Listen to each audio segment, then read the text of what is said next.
G'day. Oh, I can't hear you. Can't hear you.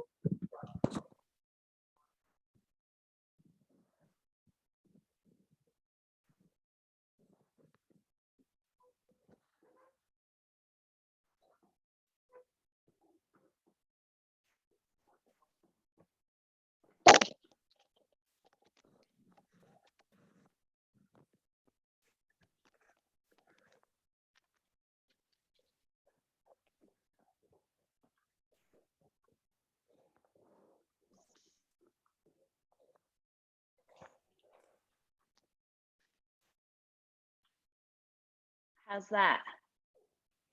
That's better. That's better. Now I can- Oh, that's good. I tested these today and they were supposed to be working, but they're obviously not. Oh no, something's gone amiss. Now I'm just trying to work Yeah. out things. Are you all right? All good? Yeah, all good. You'll probably see one of the dogs sitting on the seat later. That's all. Yeah, that's all right.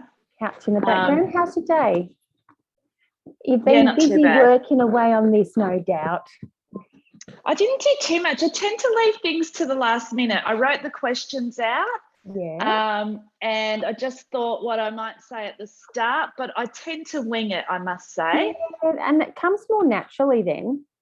Yeah, I tend to, I'm not good at prepping things. I'm not Okay. good at Yep. having a script. So Yeah. Yes. you'll probably hear me stumble a bit, but I don't really care about the stumble. No, well, we're keeping it real, aren't we? It's not like, Yeah. there she is. Hi, Leah. Hi. I'm going to just see if I can pin you both before I... I haven't been pinned for years. Haven't you? Melissa's in the house. I had a lot of people say that they're not joining us live. Yep. Oh, dear.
Okay.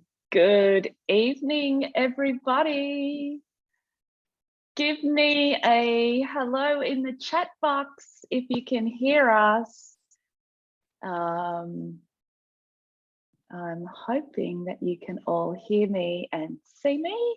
Hi, Kylie. Oh, wonderful. I'm going to ask the other ladies to come on in. Melissa. Thank you for being purchased. There's Sharon, there's Liv, we've got Melissa, and we've got Chelsea. Thank you. I was trying to get all techno girls and play you a beautiful upbeat song, but it didn't turn out. So anyway, I might play it for you later when we see how we go. But so pumped that you are all here tonight. Thank you so much. Thank you to everyone who has taken the time out to be here live. And if you're going to be watching the recording, a big hello to you too. We are so glad that you're here. I am surrounded tonight by 4 amazing women who I put the call out personally to each one of them and said, would you be interested to do this with me? And each one of them gave me a unanimous yes. And I feel forever grateful to them all for being so open to this. And yeah, getting the opportunity to be able to chat in the industry. And it's just I'm so excited because it's so amazing, because this is the first time that I've got to do anything like this or be a part of anything like this. So hold on to your seats, everyone. It's going to be amazing. The next 2 hours, I'm sure, is going to be jam-packed. It's a really open conversation. I would love you all to ask questions along the way. We have got so many beautiful, beautiful women in the audience tonight. So I want to thank you all again for coming. Just some housekeeping. Put your, I've got 5 pages of questions to ask the ladies. You are probably all got some questions yourselves. So there's a little icon down the bottom and it's in reactions, and you can put your hand up if you want to ask a question, and I'll come around to you. I feel like if they go into the chat box, I may miss them. So save them for, I'll call you in as we go through. If you're on your cameras and you're happy to turn them on, come and say hello. I promise you this is going to be really low-key and relaxed evening, just full of information, and hopefully you get a really good insight into how these women drive their business behind the scenes, what they're doing right now, what they did when they started, and all the juicy bits in between that I'm sure everyone's really interested to know about. So whether you've been in the industry for a long time, a short time, or even just beginning, you will get something magical out of tonight. I know you will.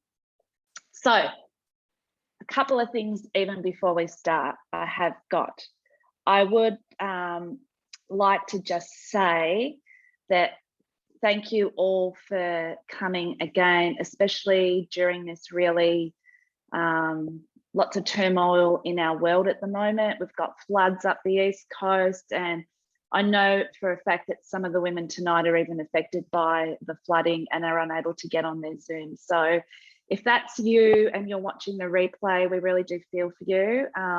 And I hope everything turns out okay. Our hearts go out to all the people in Ukraine who are fleeing their country because of the war.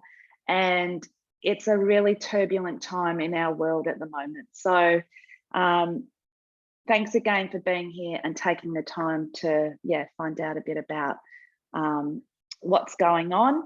I'd also like to acknowledge the traditional owners of the land in which we are all meeting on tonight. So we've all got different land that we're meeting on.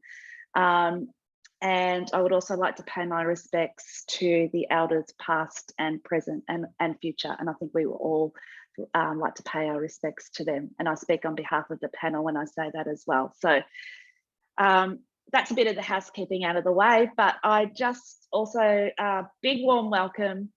Thank you so much for believing in this event. And without any further ado, I think I'm going to kick it off and introduce you to the panel. I'm going to start with Sharon, who is the owner of White with One. And I'm going to get each of the women to give them a brief introduction. I'd said that I wrote down some notes here that maybe a brief rundown of your experience and how long you've been in the industry. So we've got Sharon, who's White with One, and Curate Her. And we'll might pop even their Instagram handles in. And even tonight, if you're on Instagram, pop your Instagram handle in so everyone can go and give you a follow and check you out. We've got Melissa Lenardon, who has her own interior design business and is also a mentor in her own right, mentoring girls in the industry or women. And Mel comes in with over 12 years experience in the industry as well. We have Chelsea Simpson in from Indigo Interiors.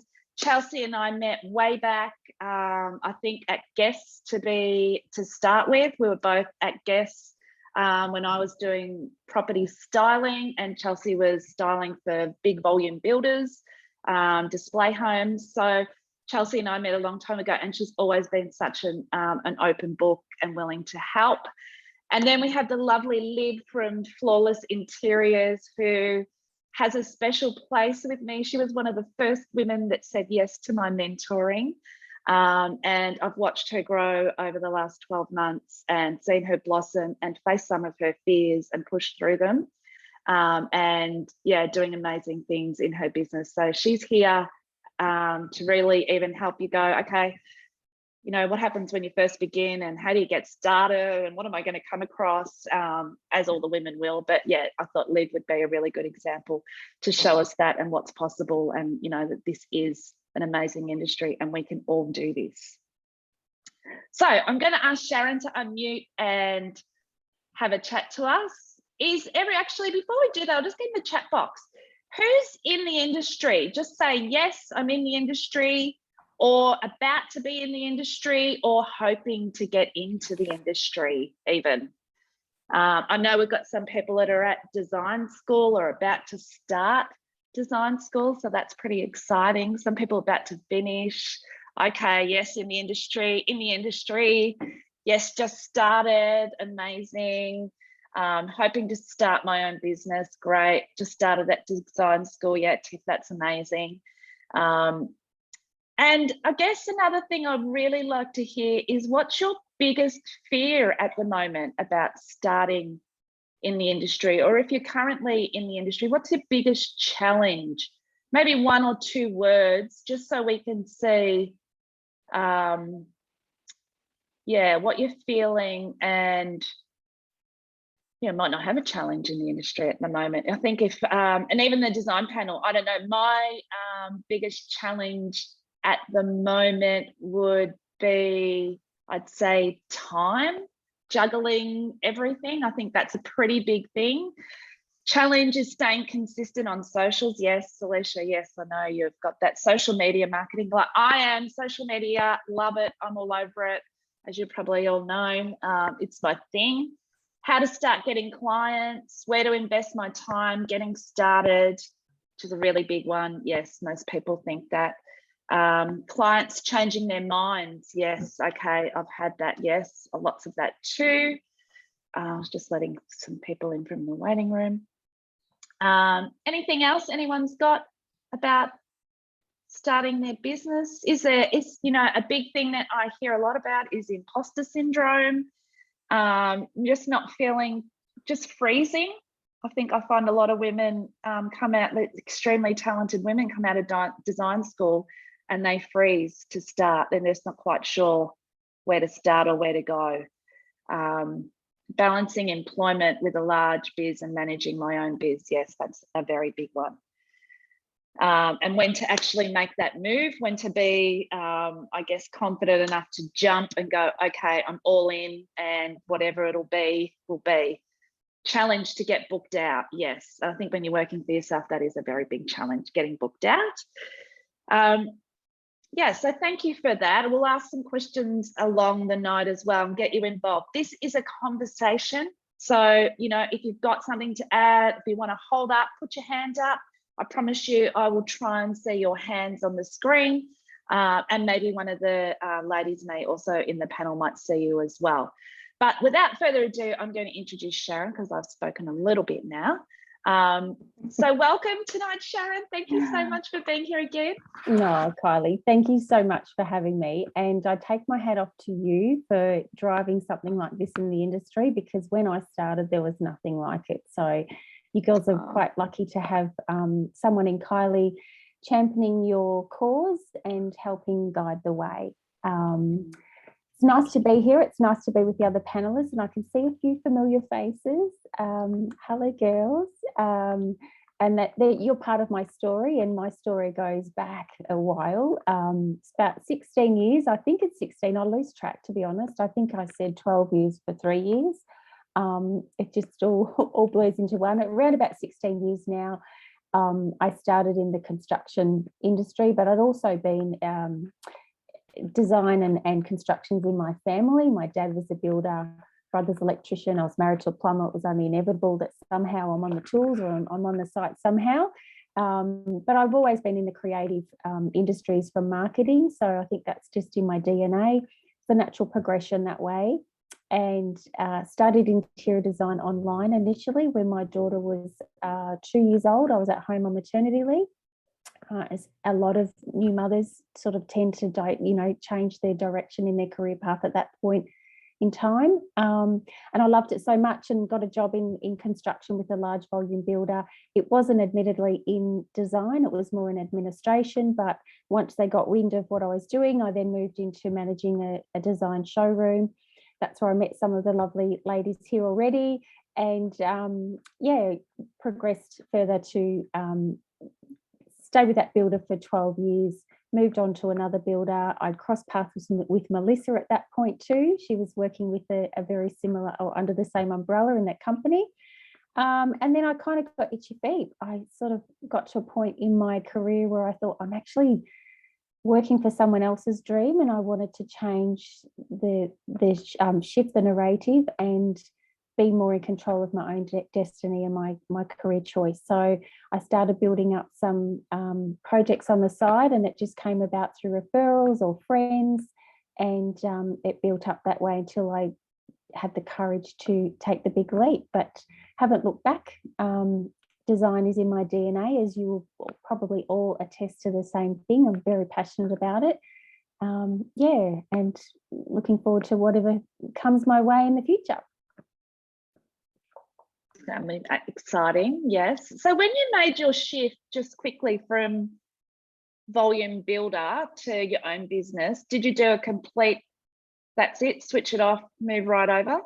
No, I was doing some projects just on the side. A lot of them were my own projects in building and renovating. So that was able to, that was, where I was able to come from a customer experience. So in volume building, it was more about managing a business and the process, and I had a team of staff that I was looking after. So I lost a little bit of that creative input. It was more business management. So having some of the creative on the side, that's what really inspired me to keep that going. And I'm like, you know what, I'm over here. I need to be over here and move out of corporate world. So it was just through building up connections with friends and family and some clients that I'd spoken to. I initially did start with a bit of styling and decorating. But I'm first to put my hand up and say that's not my area of expertise. I love the building and the renovation. So that's where I've really honed in on my skill set, and that's what I specialise in now. So it took me a while to find that right pathway within the design when I started on my own. But I really haven't looked back now. Yeah, so you're specialising in materials, finishes, renovations. Hard surfaces. From concept design, helping people understand what means the most to them in their home, and then working through a plan. They might already have a draftsperson or an architect or a building designer that's sort of loosely given them some ideas. They come to the table with a different perspective. They're looking at the form and what the outside of the building looks like and the architectural elements, whereas an interior designer tends to walk through the actual space as a homeowner, and we're looking at how each of those spaces work. So we bring a different element. Okay, thank you. I'm going to move over to Liv now and introduce Liv. Would you like to unmute yourself and just introduce yourself and say a big hello and tell everyone? Yeah. I'm Liv, and my business is Flawless Interiors Melbourne. Quite new in the industry, so I'd like to thank Kylie for where I am today, because I don't think I'd be here without her. I needed the push, so very grateful. But yeah, my background is in flooring, so commercial and residential flooring. Went to design school and did a diploma of interior design and absolutely loved it. And then sort of got thrown in the deep end. People were saying, do you want to help me out with my new build and things like that? And it's something I never thought I could do, but I think I really needed the push. And I realized that I could do it. So I haven't looked back since, and since then it's just been amazing. So yeah. And how old's your business, Liv? Like how long have you been doing it? Only 2 years now, so it's still pretty very new. Very new, but amazing. You're doing amazing stuff. Thank you. And what was just before we move on to Mel, what was, your biggest fear, I guess, when you were about to start and you said you needed the push? What was stopping you? It was the confidence walking into a client's house, and I just, I didn't believe in myself or my business. Yeah. And now I do. So now I'm confident within my business and what I advertise. Yeah. I remember our first conversation. I don't know if I can say this, but we were on the phone and you said to me, I don't think, because of my age, I don't think I'm taken seriously with my customers or my clients. And, I'm really scared to talk about pricing with them. And, I don't actually know how to take the consultation, like what processes to go through. And to see you, I guess when you get that information, you then build the confidence once you've got the information to do it. And you had it in you. You definitely had it. You were highly capable. You just needed to believe in yourself and get those tools. And once you had those tools, it was like, woo, there's been no stopping you. It's been amazing. It's been amazing watching you. But I'm looking forward to chatting to you a bit more tonight. Thank you. Getting you to give the other ladies a rundown. And Mel, welcome tonight. Thanks for coming on. So much for inviting me, Kylie. It's so awesome to be here and to be surrounded by other like-minded business and interior designers. It's fantastic to have a community like this. So well done. Thank you. So tell us a bit about your business. Sure. So the business is it's my name, so it's Melissa Lennard on interior design. Been running for about 5 years now and built it probably to it's a team of 4 now. Wow.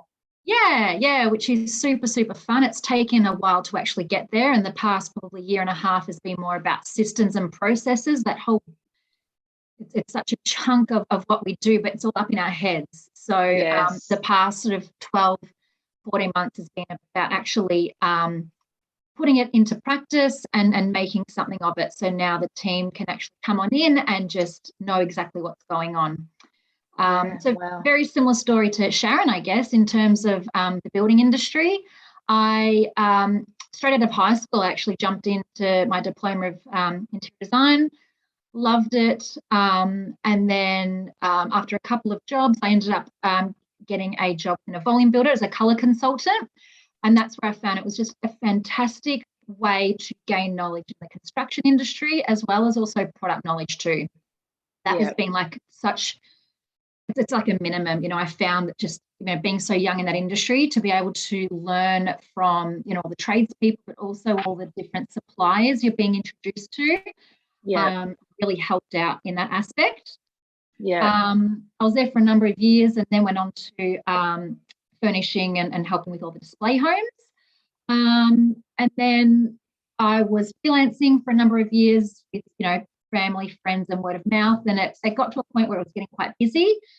And I got to that fork in the road where I was like, okay, I can either continue what I'm doing now, but I felt like a natural progression within the company was management. And that really took away from that creative side of what I love most.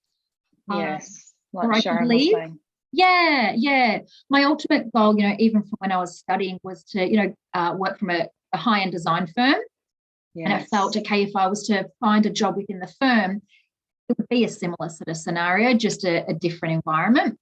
And then I thought, well, I've got, quite a few, freelance clients. Maybe I can make something of this. And being a designer, I had no sales, no marketing experience whatsoever. So I had no clue how to start a business. And I was chatting to a friend who had started her own sort of business in kinesiology, something completely different, and had recommended to get in touch with a business coach. So I ended up doing that. And it's been one of the best and probably biggest investments I've made to date, which is, like Liv said, it's the reason why I've gotten so far is having that support.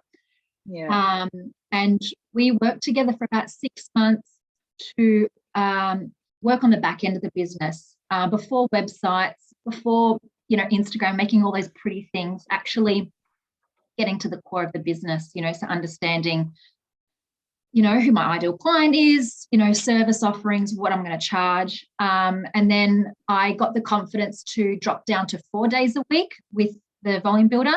And for a whole year, I worked 1 day a week in my own business. So that's where I was, really getting the systems in the back end going, building relationships, finding out who I want to work with.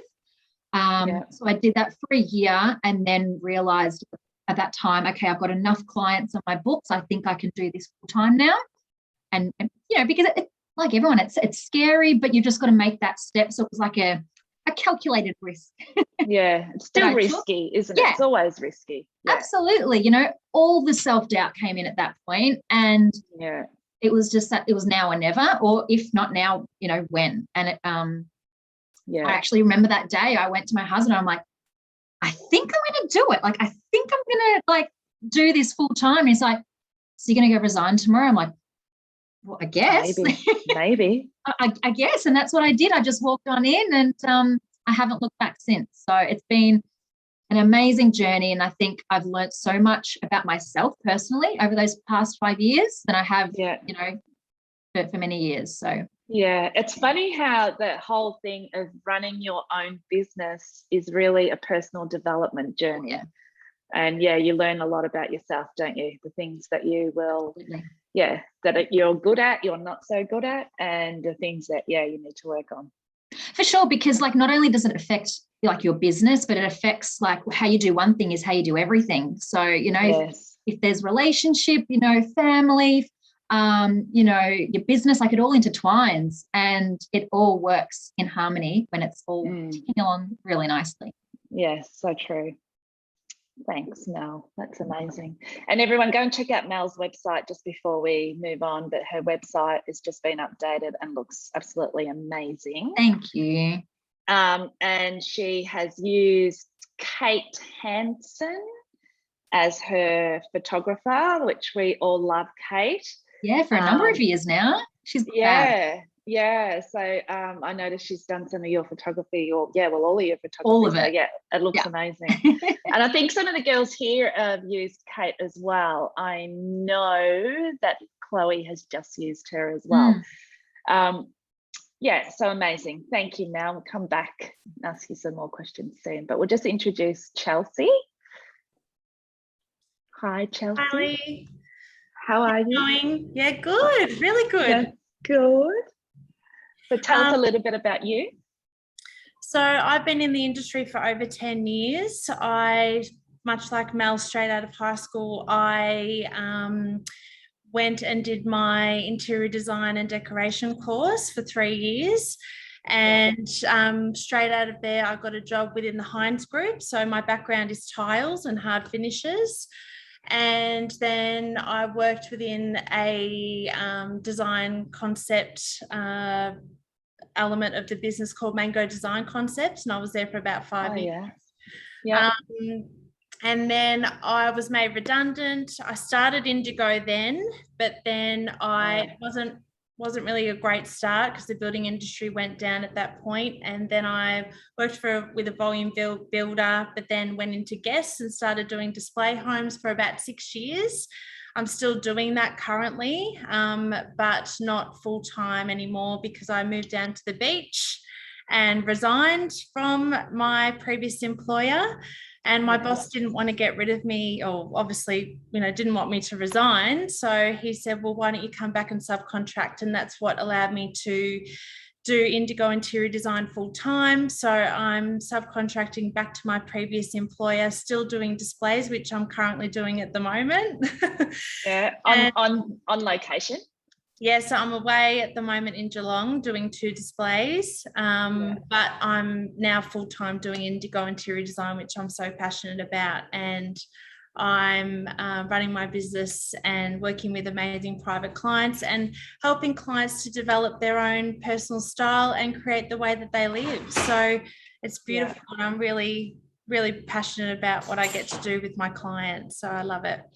Yeah, and the beautiful thing about all of you is that you're so open to share and you're all open to learning. Like we all are still learning. Like I'm learning every day. I love the art of learning. Like it's something that I cherish, that, you know, I want to get to know things. I want to know how to do things. I want to learn new things. So a natural curiosity will also be like hold you in good stead in this industry as well. But yeah, okay, so amazing. You'll notice I say the word amazing a lot too by the time we're finished. You can count it if you like. Someone might want to count it. Alicia, you might want to count my amazings. Jasmina. But I'm going to start with the questions because we've got lots of them to get through, and I really want you to get something out of today, and I want you to get some real takeaways from it, okay? So if you feel like an answer, you haven't got the answer that you want, put your hand up during the question. I'm just admitting people into the room, and let me know how, if you feel like the question's being answered, and we can also come back to it later too, if you like. So what I thought I'd do is I'd ask the question to one or two of the panel members, and we'll just take it in turns and go around. And this one I'll probably forward to Sharon. The first question that came up was how did you or would you transition from working from someone's company, and we covered this a little bit, working to working solely in your own business? So probably all of the girls have done this a little bit except for Liv. But yeah, like part of the transition experience, like how did you actually, when did you move? What did you feel? Was there fear involved? Really good question, because at some point we've all got to make that move, don't we? That's ultimately why we're here and how we're here. Yeah. And not dissimilar to what the previous ladies have said, including Mel, it's going to be a very individual situation, and where your comfort zone lies, both emotionally and security and financially, because we all know that, you know, money's not the be all and end all, but it sure does make the world go around, and we do need that in order to maintain our lifestyles and what have you. So the transition, you know, how I see it is if you can balance something that's quite secure for you, and if it's not full-time, if it is a part-time thing, so that then you can spend your time and dedicate and do some learning and build that skill set on the side, because it does take a lot. Even as Liv said, the confidence thing is huge. Even I, you know, 2-3 years down the track, I still had imposter syndrome. I still compared myself to other people, and it only comes with you own your own space once you've been in it long enough to kind of go, you know what, I've done some really good projects. I'm getting lots of good feedback. I know my shit. So I can move forward with confidence and know that I've got that right pathway. So you can build it that way. But look, my suggestion would be, to try and see if you can balance the two until it becomes that you're feeling the pull towards the design, or you're ready, you've got enough clients, like Mel was. She was getting a little bit, you know, full at her schedule. You don't want to be a slave to it either, but you still want to have enough passion and vision to kind of keep that, you know, keep chipping away at it, because that's the passion's what will drive your success. Yes, passion. But feeling that you're just doing it because you've been told to, or the moving part says that this is what you have to do. Do what's comfortable for you. There's no right or wrong, 100%. Yeah. And there will be some money stories that come up, you know, like, you know, if you're the breadwinner, there's going to be things that you'll need to address. Yes. And that was me, Kylie. I'm a single parent. So I've got the mortgage and I've got a daughter, and it was just like, well, I knew I had to. Well, I did go and see a business coach after about 4 months of branching out on my own, because I was going around in circles, and I'm like, oh, what am I doing? And she kind of said, well, you have to be prepared to lose money at the start, because you're going to have to invest in setting up your business. There's things that will cost money, and you won't be getting an income straight away. Like, you get a staggered income, and how you work out how you're going to charge people and what you're going to charge, and you've got to build up. You won't be going high at the very beginning. So you have to be prepared to pull back on what your personal, expectations are around finance, yeah, I quit a full-time job at executive level and went to $0. Yeah. Zero. Like I was Yeah. at a point where I just had to make the cut. But So scary, isn't but it? at that was times? enough. That was enough to drive me to make things work at the very beginning, because I had no other option. Well, they Um, say it's also a big driver too. Like if you have to make money, like Yeah. if you treat it as a side project and there's It will no always sense be of a side urgency, project. it'll always be a side It'll always be a project. hobby. It's either going to be a Yeah. hobby or you're going to make it a business. Yeah, and you're living proof that a single mother Mm. can actually make this business work, and very successfully. So yeah, Wow. I've got full kudos to you for doing that. It's absolutely amazing. And it's, Thank you. yeah, it's testament to you, your dedication, but it's also, shows everyone this is actually possible. People are doing this as a full-time job. Yeah. This is an amazing career choice, and there is lots of work, and you can make a lot of money in this industry. Yeah. You've just got to set yourself up correctly to do it. Yeah, manage your own expectations and just know that you're on a learning path. It's not all going to come naturally, and it's not all going to come straight away. So No. like I said, you'll still feel that you need some support, because you will. You can't navigate this path on your own. And you'll probably all get a little bit of this during the night, but a lot of this role, you can be amazingly creative. And Mel and I were talking about this yesterday.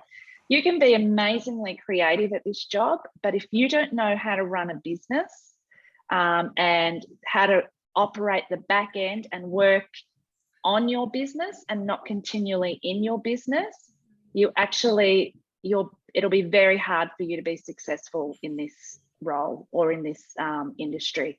So the back end is really important, understanding your processes, understanding how to market yourself, particularly now as we're all personal brands, we all have to market ourselves more and more. It's really important to understand the importance of that. So that was just me adding that little bit in. But I was also going to say that I remember when I was doing property styling, so styling, staging, I'd really, I'd been doing that for 8 years or so, and I really started to lose my passion for it, and I couldn't really, it was delivering me good money. I was able to do this 4 days a week in my kids' school days, so I could start at 9 and finish at 3:30, and I was able to pump out, you could pump out, a lot of homes, like a home a day, and then pack it up. But I was starting to lose the passion for it, and it didn't matter how much money I made. I just lost the passion. So in the end, I had to jump, and I decided to actually style to live rather than style to sell. And that's how I sort of moved over. It was a jump, it was scary, but I had slowly built up my client base. I'd slowly got referrals, and I knew that I was so passionate and driven that I would make it work. And you do. So I think if you've got the drive, you've got the passion, you will actually make it work.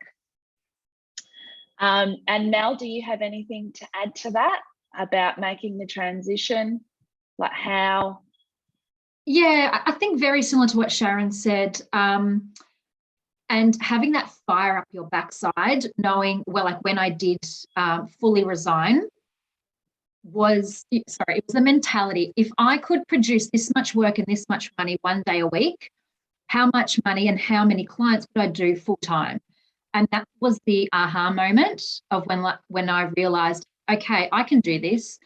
It's proof that I've been doing this for so long. I know I'm a good designer, and I've building up that rapport with new clients. We can all do that.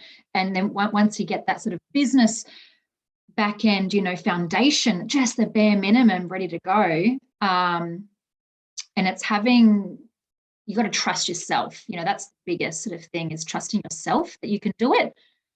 And that's always going to come up. It comes up to me, with me every day on different scenarios, but reminding yourself has probably been one of the biggest things there.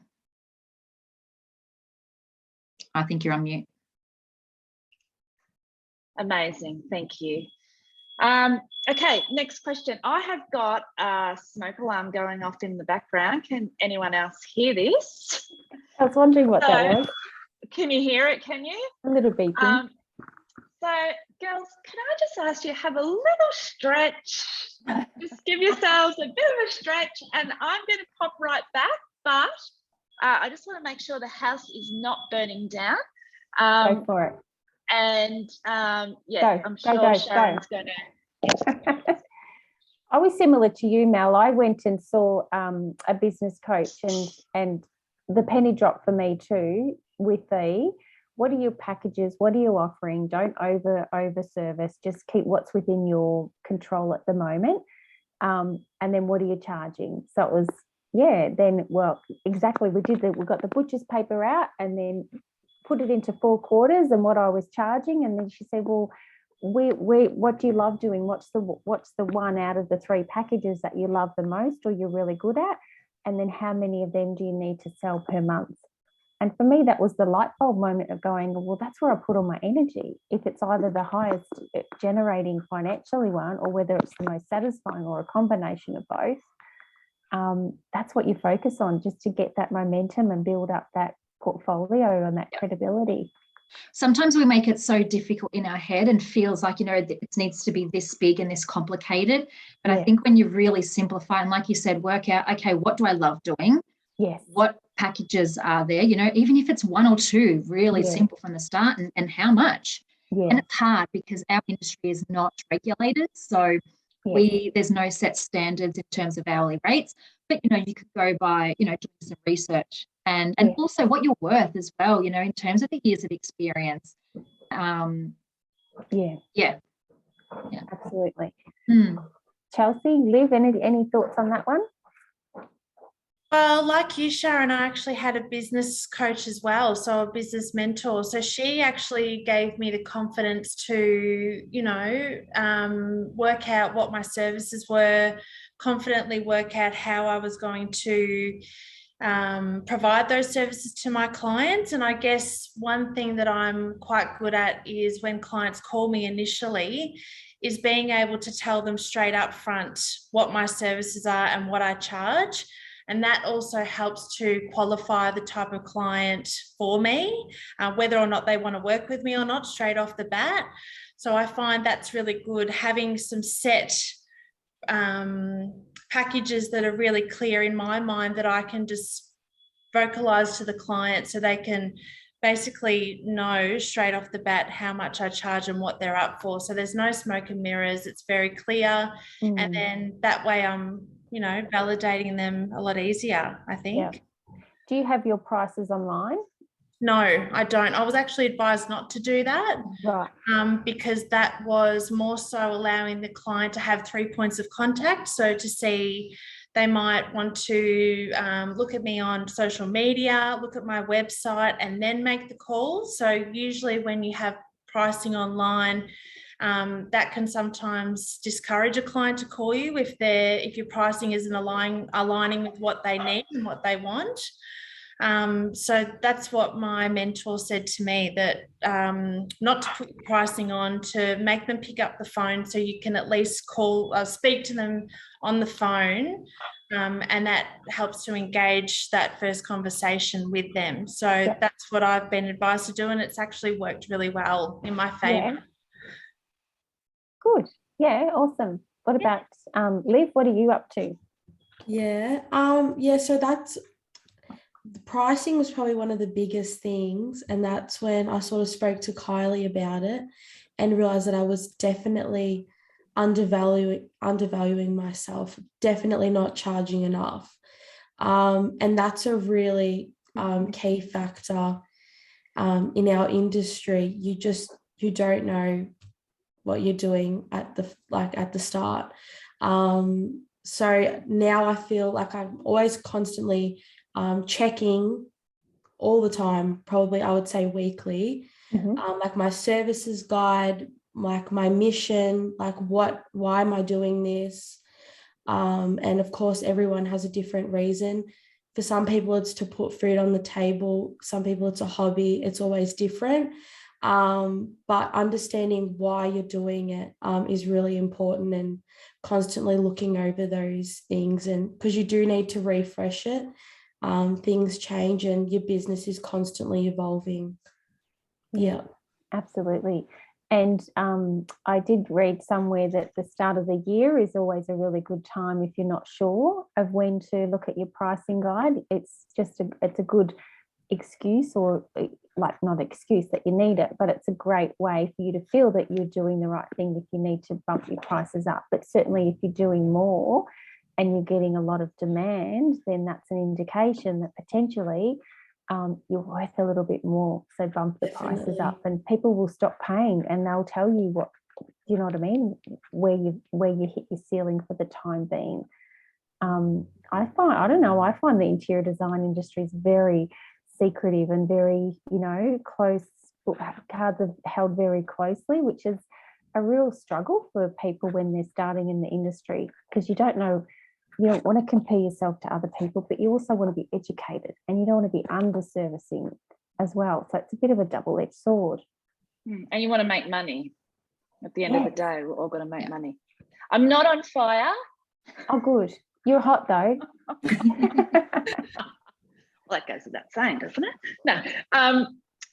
When it's really humid, our smoke alarms tend to go off. And my husband tonight is at basketball with the boys, and Amelia, my daughter's just at home, and she's just looking at it going off. And I'm just like, what are you doing? Why is that smoke alarm going off? Anyway, this is what happens when you go live, girls. This is what happens. So thank you for, what did you talk about then? Pricing and just the general few thing. Anyway, if I go over a couple of things again, don't worry. But yeah, I wanted to ask Chelsea this question. How did you get your first client without any experience?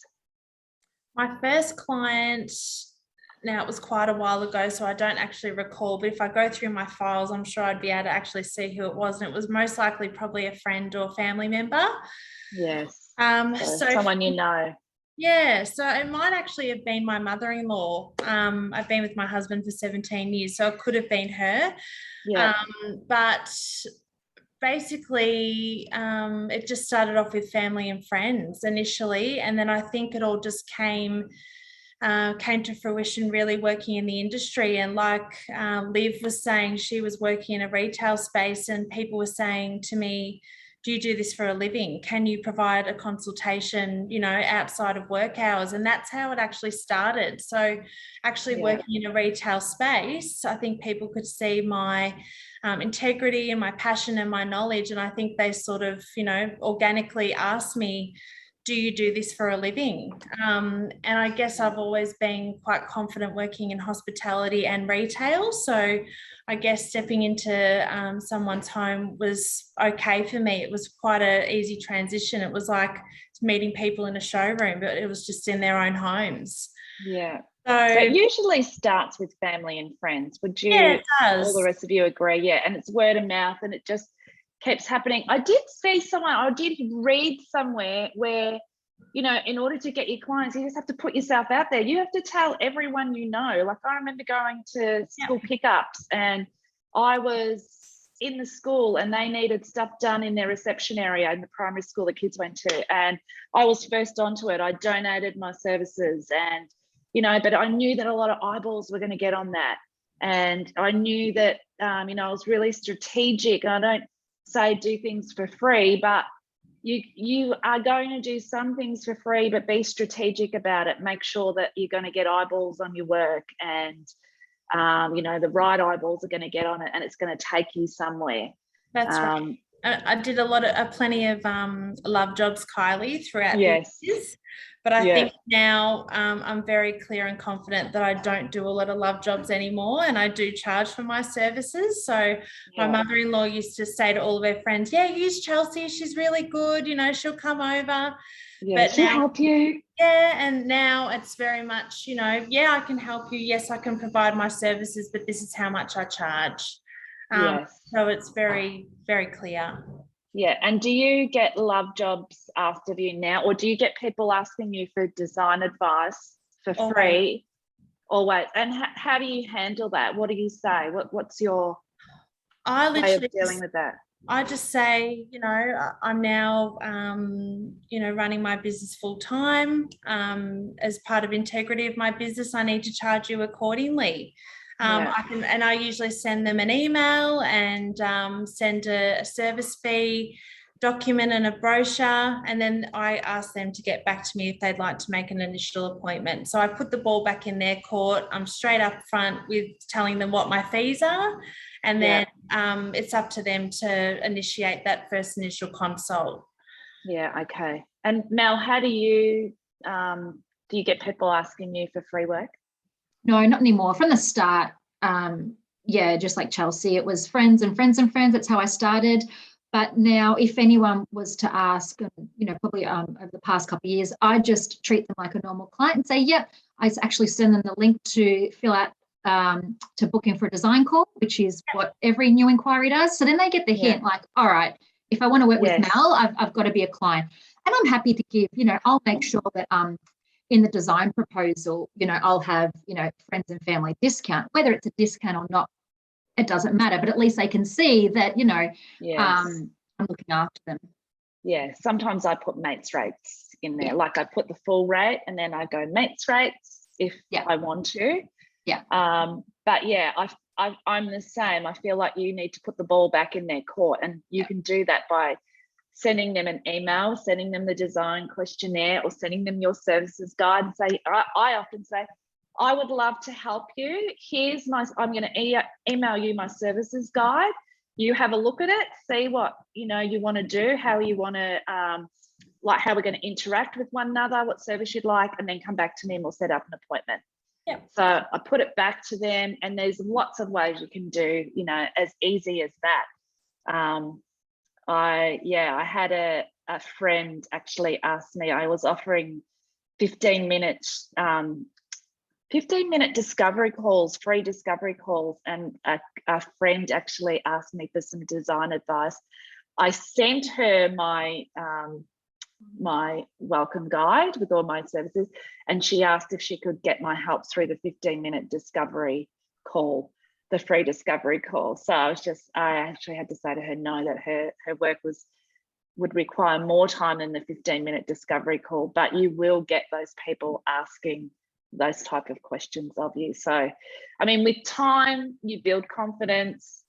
Don't be so hard on yourself if you do a free job for someone. Think of it as experience, but try and be strategic, and that you will get something down the track that someone will see your work from it. Could I just add to that though, Kylie? Sure. I think in the start, one thing that I did was never say no to those love jobs.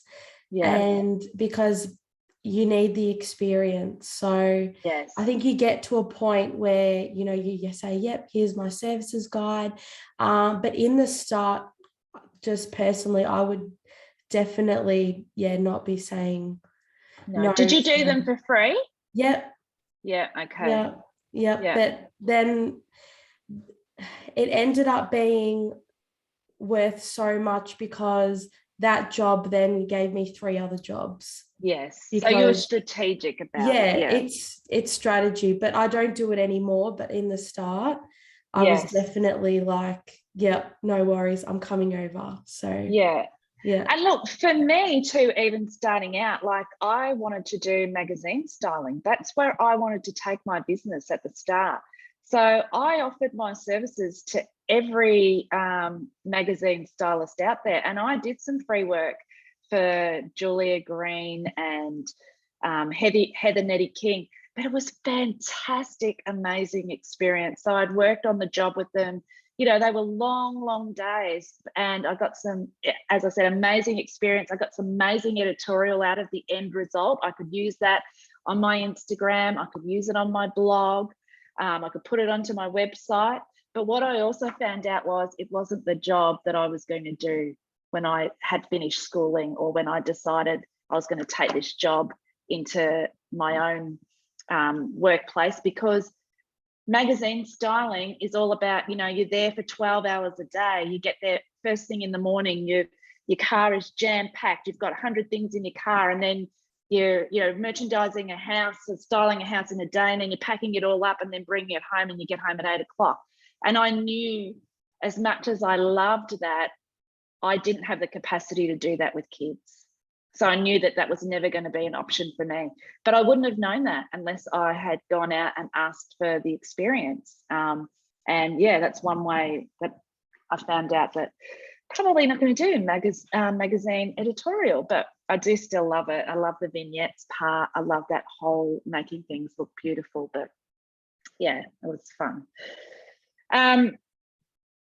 I'm going to move on to the next question, and this will probably be for all of you. I think it'll be worth noting if everyone could give their recommendations. But what programs do you use in your business to mainly to, I guess, track your materials and finishes? Are you using any programs? What kind of, do you use an Excel spreadsheet? Do you use what? I'm going to say Chelsea. Do you want to go first? To track my materials and finishes, Kylie, it's all up here. Yeah, and that's fine. That's good to say, because a lot of the time people are thinking that you've got some whiz bang, you know. I have a lot of samples. I'm very lucky that I've got 2 studios, so one in Melbourne and one at my home. So I've got samples. I've got amazing reps. I lean on my reps all the time, and I'm emailing them all the time to keep me updated and you know, in the know with all new latest products. You know, I make sure that I'm always looking at blogs and buying beautiful magazines and keeping up to date magazines with social media, which is really good too. But I think, I'm just fortunate that I've got amazing reps. I think they're the ones that are the backbone of my business, in the sense of keeping me updated and in the know with what's going on with new sampling and products out there, so I can specify it to my clients. Yeah, and just on that, so for anyone new, if they're getting into the industry, how do you build up that rapport with reps at the start? Like, what do you do? Did you go out and make the contact? Did you probably got them on the job, I'm gathering, or? I think initially a lot of clients would come to us. Being a design studio, a lot of reps would come to us and introduce themselves and their products. And I've got reps that I've known for ever since I've been in the business, in the industry. I've got some reps that have been as long standing as 10, 12 years. So I think that's really important, to make the effort to keep in touch with them and you know, to allow, keep up to date. That's it, exactly.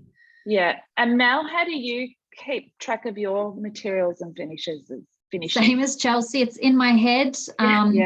Years of relationship building, whether they come visit me and update the sample library, or whether they invite me out to the showroom to have a look at anything that's new. Do you reach out to reps? Obviously you would have done that in some way. Would you just ring them and say, look, I'm a new designer, or I'm setting up my own business, I want to start? Absolutely. Or go to their showroom. They are more, it's not, you don't have to pay them anything to do that, and they want to have as many designers looking at their products as possible. So don't feel like that, you know, you're putting them out. They're glad to see you know, new designers and give them, you know, samples. And I heavily rely on them in terms of product knowledge. There's only so much we can know and store in our head.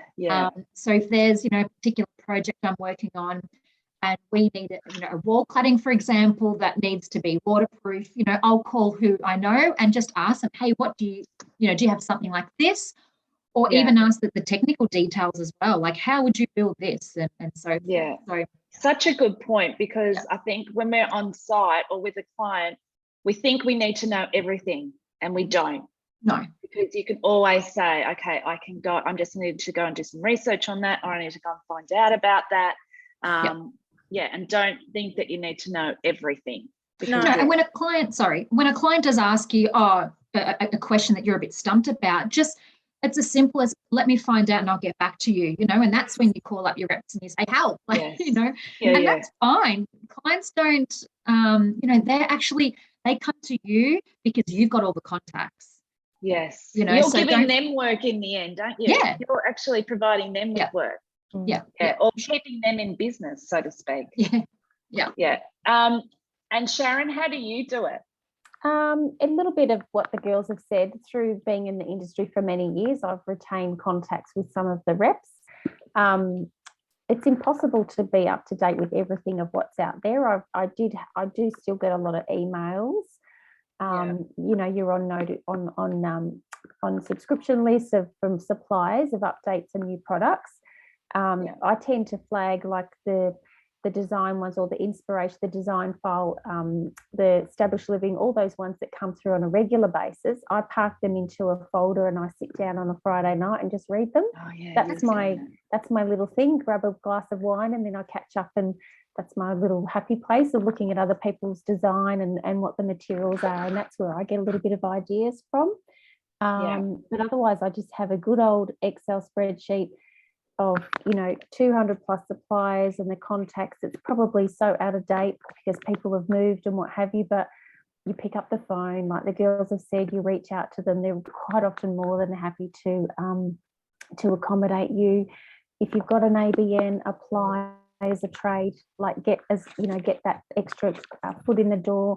We're at the Den Fair on last weekend, and I didn't realise that ABI Interiors had new sample boxes, but they had one on display. So I just asked them, and then I emailed them, and I actually got 2 in the mail. But they just sent this beautiful big box out with the discs in it and actual samples of the tapware. And they're for free for the design. They're for the interior design industry. So you've got to ask, and because you are bringing a new audience. You are the conduit, you are introducing their product to people that may not have ever heard it before. Yes. And every now and then, maybe every 6 months, I'll probably just pen a day in the diary to go to showrooms. Get out and about. I went up, Church Street, and then we hit sort of 4 tile shops and woodcut and that kind of thing, just to reconnect, and because that personal engagement's really important too. And I find when I do those visits, I'm inspired. Like it's fun. I don't think of it at the time, but later I'm like, that just inspired me to do something else, or show something else. Liv, do you have anything to add to that, or is that pretty much what you do it's too? All pretty similar. The only thing I would say is I've actually got it's really handy for me. I've actually got a business card holder. So when I'm going to showrooms and things like that, I'm always collecting business cards, even at Den Fair the other week, bag full of business cards. But you need them and you never know when you're going to need them. And it's so easy to just flick through and be like, yep, there's my Caesarstone rep. Like the biggest thing is, I think, like Melissa said, you're not putting them out. It's their job. I always say, I'm so sorry to annoy you. But they love it. Like, you're not annoying them, lean on them. And one of the biggest tips I had when I was first beginning is and Chelsea might know this, but I would stalk my local tile shop. And they quite often, and Chelsea would be there seeing me, and I would get the little Polytech samples that I needed, or I'd get the laminate samples, because they have this whole thing, and I'd be just like, yep, I'm going to grab one of that, and I'd go through and I'd just grab a whole lot of samples that I needed for that particular job to pull my mood board together. So that's just a little thing that you might want to try and work on. Getting to know a local tile shop that actually stocks a lot of the Caesarstone, all the surfaces, really, the hard surfaces. So it can be a bit handy. I don't know if there's any ladies in the Eltham area, but the studio that I work out of is in Eltham at Yeomans, Banyula Sadamatchet, and it's upstairs, and I have all those samples upstairs. So that studio space isn't completely mine. It's just a space that I work out of. So any interior designer can work out of that space. but I have a lot of people coming up to grab samples, and I jump on those people. I say, "Are you okay? Do you need help with Do your you? project? Do you need a hand? I'm here to help you. Here's looking. my card." Looking. Some of them go, "Oh, just looking," or some people go, "Oh yeah, I'd love to, love your assistant." So it's really good. But Yeah. that studio space is open for anyone. So head on down to Yeomans if you need some tile inspiration. It's a beautiful space. Yeah, and I can vouch for that because I'm down there all the time. But the beauty of also making connections with your local tile gallery or space is that you can bring your clients in there. So as Chelsea said, I bring my clients in there and I have everything at my fingertips that I can show them. So it saves me keeping up to date with all my samples, and it allows the people in the store know me and they know that I'm going to bring it in because I'm actually bringing them work because they're going to select a tile that's actually going to go back to, the client's going to buy it from them. So That's yeah, right. try and make a relationship with someone like that. I mean, girls, one thing that I would have loved to have had is, like, do you have any tips on, is it the Porter Davis main thing in the city or Port Melbourne, wherever it is, South Melbourne, Sharon, that you would say sneak in there and get the samples? Like, have you got a little thing that you could give to the girls where they might think, oh, where would you, like a little hidden secret? Yeah. Does Porter Davis have them in the wonderful World Showroom? At World of Style, no, World of Style, they're very much tucked away for that reason. Okay, right, are they? When you're running a showroom, it's very different because the maintenance of stock and supply and damaged samples and things, it's just ongoing. It's almost a full-time job to maintain a prestige looking showroom that's not damaged and wrecked. But certainly, a lot of that said, a lot of suppliers now have their own showrooms, and like the girls are saying, they're welcoming for interior designers to go and visit and take their clients. And you have the appointments there. I've done that quite a few times. Go up to Laminex at Keilor Park now that we're able to go back out again. They've got the big wall of all the samples, and you can stand there and take 2 or 3 of every single colour. Same with Polytech. I think they've got a gorgeous showroom in South Bank. Yeah. Have they? Bank. Okay. Yeah, that's you don't have to book. New. No. Yeah, just turn up. No, and we went to Woodcut the other day, and I walked out with 2 big boxes of new Woodcut samples. It's like, I'm tripping over everything here at the minute. You can go to Carpet Court. You can ring the suppliers direct. You can ring Victoria Carpets, and she'll come out and bring you actual swatch. She said, just tell me, because they've got the cards with the little swatches of carpet cut out on them, so you're not having, big books per se. Yes. Yeah. So the moral is just ask, and they will. Most just of them ask. are and very if happy. you're embarrassed, say it's for a client project. I've got a client that's looking at a particular product, and then say, can I have that range so that we've got some choice in case they don't like that colour? Can I have access to that range? Yes. Yeah. Okay. How do you keep up with industry events and trade shows? Who's got a... I'm just subscribed on email, so I just get the link and it's sent to my inbox, and I just go if I'm available. I try and make myself available. I couldn't go to Den Fair because I was back home, so I missed out this year, but I've been previous years and it's absolutely beautiful. It's a bit more middle to high end, I guess, and there's some really inspiring, beautiful things to see there too. But more so, just email subscriptions and email invitations. The way we get invited. Okay, and so I'm mainly like that too. I think the others are either I use Instagram and emails really to keep up to date. Instagram's got huge, will tell you everything as well. I wanted to ask Sharon this. What legals do you have to protect yourself and your business? Or what, not personally you, but what would an interior designer use? Well, it's funny you asked that because I've only just late last year, I just went on, I think it's Easy Legal, They've got Yes, a whole you package showed me that, yeah. of legal templates that you can buy Templates. for the interior design industry in particular. I know that Found Legal as well look after the interior Yes. design industry. And there's also another one. If you actually kind of Google it, they're out there, and they're templates. So you can have one for your website for your terms and conditions and copyright. With Curate Her, I've just trademarked Curate Her and another tag. So that's been a new and interesting process to go through. That's because it's more so a product that I'll be selling online, not so much just my service, but you could protect your brand name by applying for a trademark, which is that copyright exclusivity that you have. Yeah, I do a design agreement.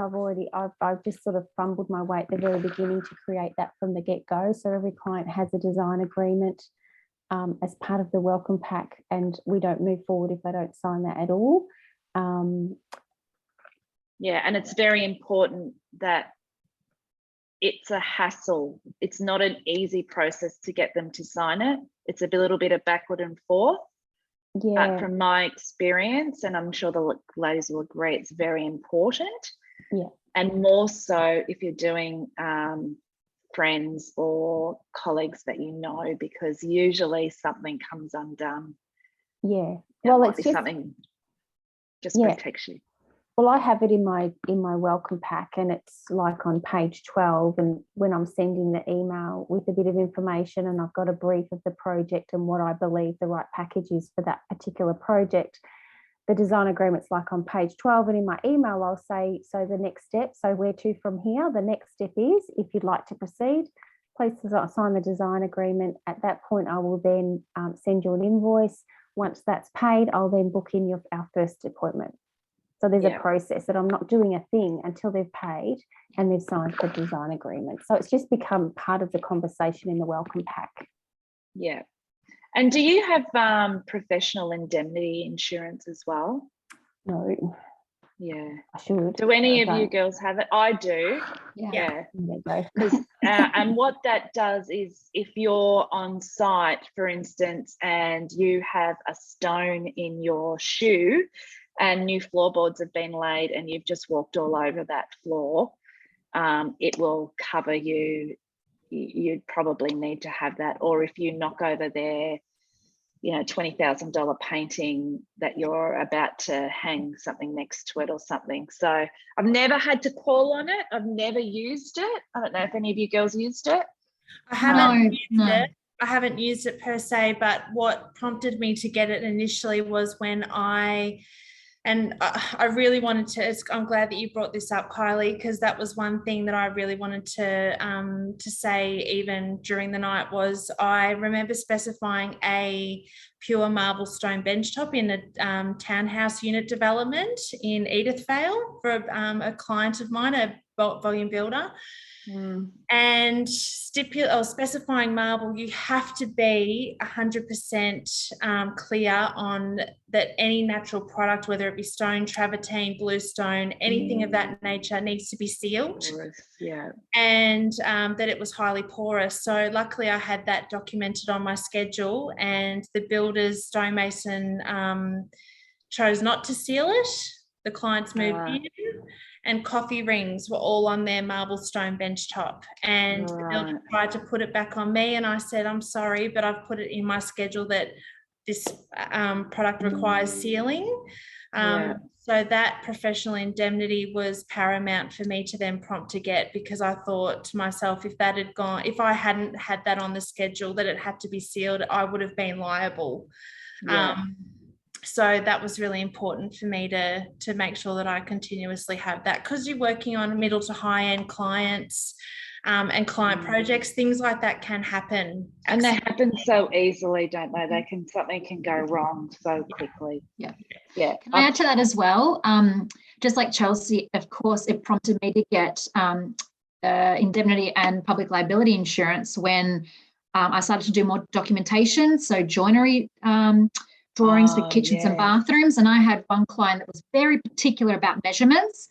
And so making sure that there is a disclaimer on the bottom of your title panel of your drawings that they're not to be used for construction, that it's just for design intent only. And then, because what happens is the trades, there's also a stipulation on my drawings to say it's up to particular tradespeople to do a check measure and make sure that all the on-site measurements are correct. So then it just keeps you clear of any of that. And you don't want to be paying for new joinery. No. Yeah, I guess that's pretty important for people if you're in and you get your legals done, that you have a network that you can run them by and make sure that you've got someone that can look at them with you, preferably a group, just to make sure that everyone's covered, because I haven't personally come across anything so bad yet, but I know that, I don't know, Liv, have you had anything come down on you or any experience like that? I just had, once I set off a smoke alarm in a high rise. Oops. Bit like my house tonight. Everyone had to evacuate. So lucky I had that, or else I would have had to pay for the fire engines. The fireys, which was like 3,000 or something. So definitely glad. And then once I was hanging, I'm a bit of a klutz. I was hanging a painting and it fell in the brand new oak flooring, and I've had that happen too. So lucky. No, and particularly if you're going to do property styling to sell or property styling of any sort, and obviously materials too. Actually, it's all so important because things can go so easily wrong. I do have on the bottom of my specifications that the clause about natural materials, and that the samples you've chosen are indicative of what will be installed on site. There's likely to be variations of colours if we're selecting anything on the computer. They've got to take that in mind. So you've got to put some of the accountability back to the homeowner who's signing that documentation as well. Yeah. I actually recently had one with I specified a beautiful industrial brass pendant light for a domestic kitchen. And there was no way we could see a sample. It was coming out of the supplier out of Byron Bay. It was delayed through COVID. So it sort of, it was delayed so it sort of got out of mind, and it was a disaster. Anyway, it ended up arriving last week, and it was so huge. Like, I'm talking huge. You couldn't even put this in. It was industrial, like it was probably more for a restaurant or something. And I always get my clients to sign off on it. So I always say to them, check your measurements, make sure that you're happy with it, and sign off on this. She signed off on it, but when it came back to it being too big, she said to me, but you specified this, so I just trusted you. And I said, yes, but I always ask you to check the sizing. So I guess my message here is you will probably have to take some responsibility at some stage, but if you can cover yourself somewhere along the line, that you're just, even for people that change their mind or just say, oh no, that's not what I thought I was ordering. If you can get a signature of some sort on the paper, then that's probably, the bare minimum I think you need to actually get, so that you don't have recall back onto you, because it can get quite expensive. And sometimes you'll build relationships with your suppliers, and they'll quite happily take it back for your exchange. And I've been lucky enough to have that, but sometimes they won't, particularly if they've imported it from somewhere.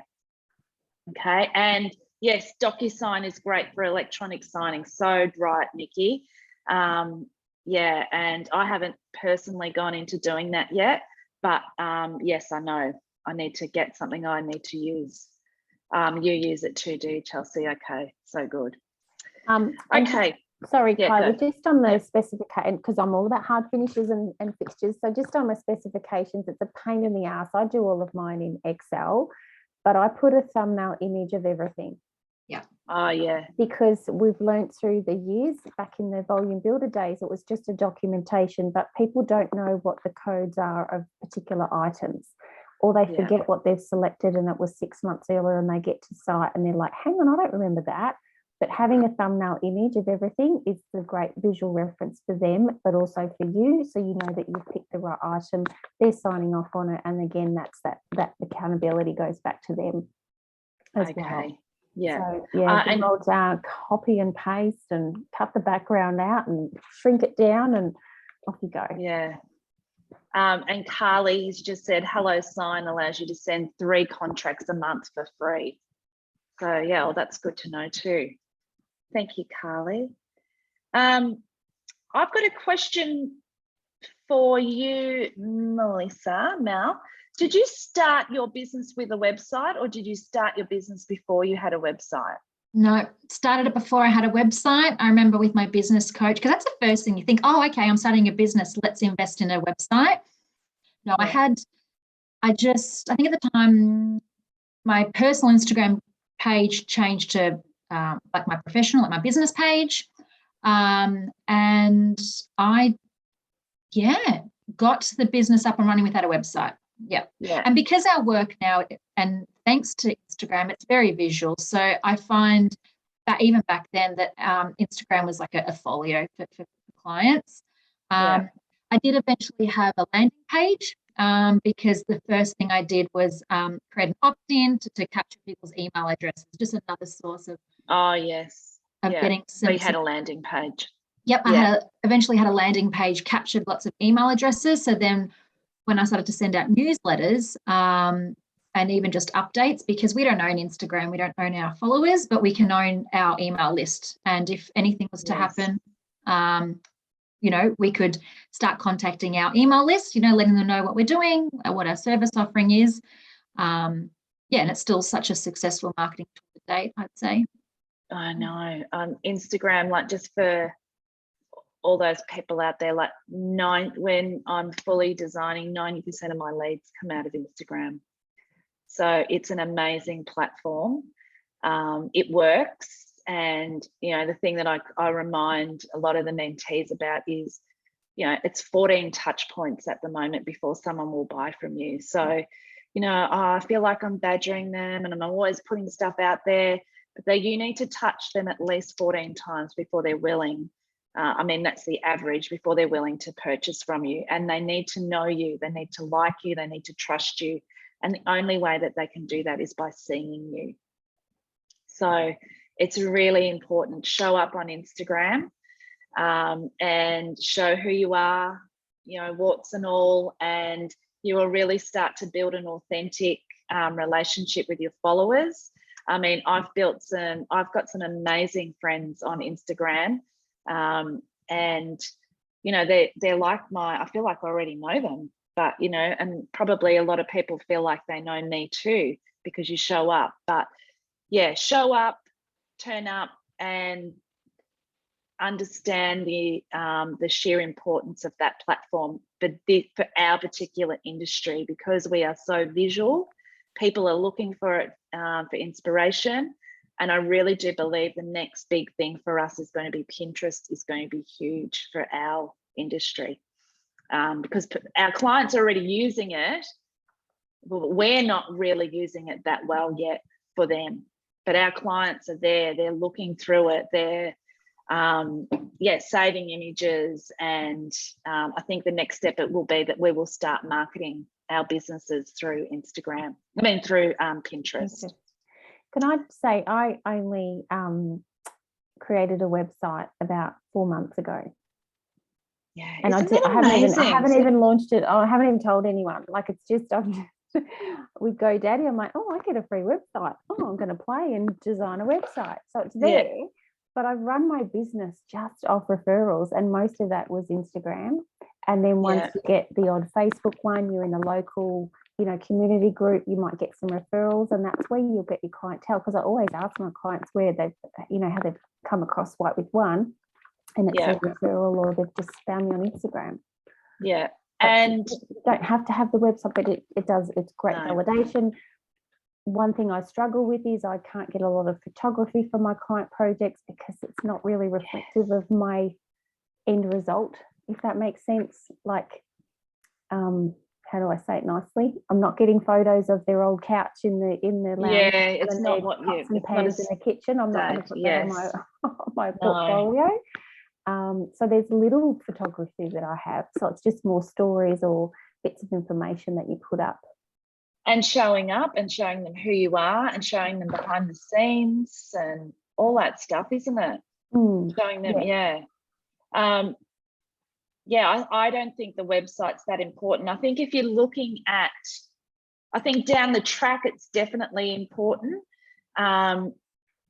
I think Google My Business, if you can start getting referrals straight away, actually not referrals, testimonials from your clients is huge. If you can start getting them and driving them through Google My Business, so that if someone Googles you, all your testimonials come up, is huge for your ranking, and that's how you're going to rank higher up on the Google ladder as well.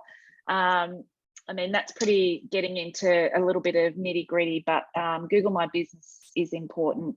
Testimonials are more important. But before I go into asking Liv a question about leads, I just wanted to say, like, if you were thinking about the website, like, I don't know if anyone can comment on the panel about, you know, the average price to set up a website. So I know for me it was about $2,500 to $3,000 to have the website done with about 8 pages, and to have my branding done with it. So as a ballpark for people to understand the costing of getting their website up. Does anyone else? Sharon, you might. Oh, I just lost you then. It was you were miming. I didn't hear you.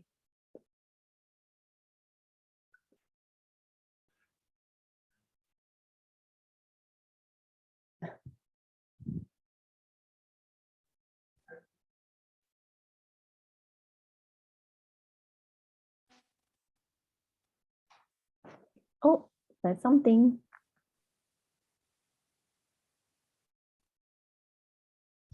Can anyone hear me? Oh, now we can. Yes, you got to talk. I can hear you. Sorry, my other earphones just went flash. Yes, Sharon, sorry, I didn't hear that. So was I that? didn't hear you were asking me a question. Sorry. Oh, you didn't hear me. Did your GoDaddy website cost anything? Well, it was already part of my email. Like, I must have set it up a few years ago, and then I was just at a renewal stage, and it said because it said, oh, you get a website. I'm like, oh my God, okay. Yeah, okay. Let's put this up. Yeah, so it didn't cost you, well, part of your package, but yeah, okay. And Mel, how much did your ballpark? Yeah, it was about 2.5, 3 grand with branding. But when I started, I actually just jumped on Squarespace. I think it was like maybe $300 to $500 for the year, and it was fantastic because they've got really nice templates. So I barely like filled around with it. I just input some photos, text, and then I probably had that for maybe a couple of years, and then I invested in getting some branding and getting the full website redone. Yeah, okay. And Liv, leads. Where do you get your leads from in business? Where do they come in from? I'm a bit different. I would say I get about 20% from Instagram, but a lot has been word of mouth. I've sort of managed to get myself in with a few builders. Yep. And it's just been word of mouth. Like, I sort of describe it as a triangle. So you've got the initial client, but it keeps growing like as they refer. Like, it's just, it takes time. Yeah, it takes time, but like you'll get there. And for me, it's been word of mouth. I'm pretty lucky to already sort of be in the industry, doing project management. I had a lot of contacts. Yeah. But yeah. Okay. Yeah. That's good. Thank you. Programs for mood boards. Mal, what program do you use for mood boarding? Really simple, something like InDesign and even Canva these days. Like, the volume is quite big for me, so I need to get them out, and the less fiddling around I do, the better. Yeah. Because you can just keep tweaking it and it can never be finished. So, I've set up some great templates in there now, pop everything in, and it looks gorgeous because you can brand it.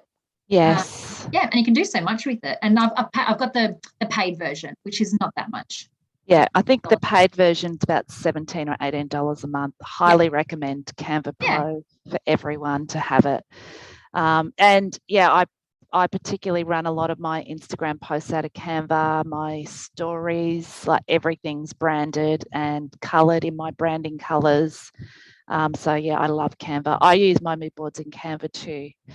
Chelsea, who do you use for mood boarding? Like what programs? I use Canva, but I also use good old PowerPoint. I'm pretty Yeah. good at PowerPoint, and I Yeah. find it's really easy to use. I do all my e-boards for my clients using PowerPoint, and I just change it up as per project. I don't have any set templates. I do for plumbing fittings and fixtures when I do full selections, but for e-boards, they change up every time for each client. So PowerPoint for me, bit old school, but I'm still a designer that does hand sketches, and that's old school. So I'm proud of that.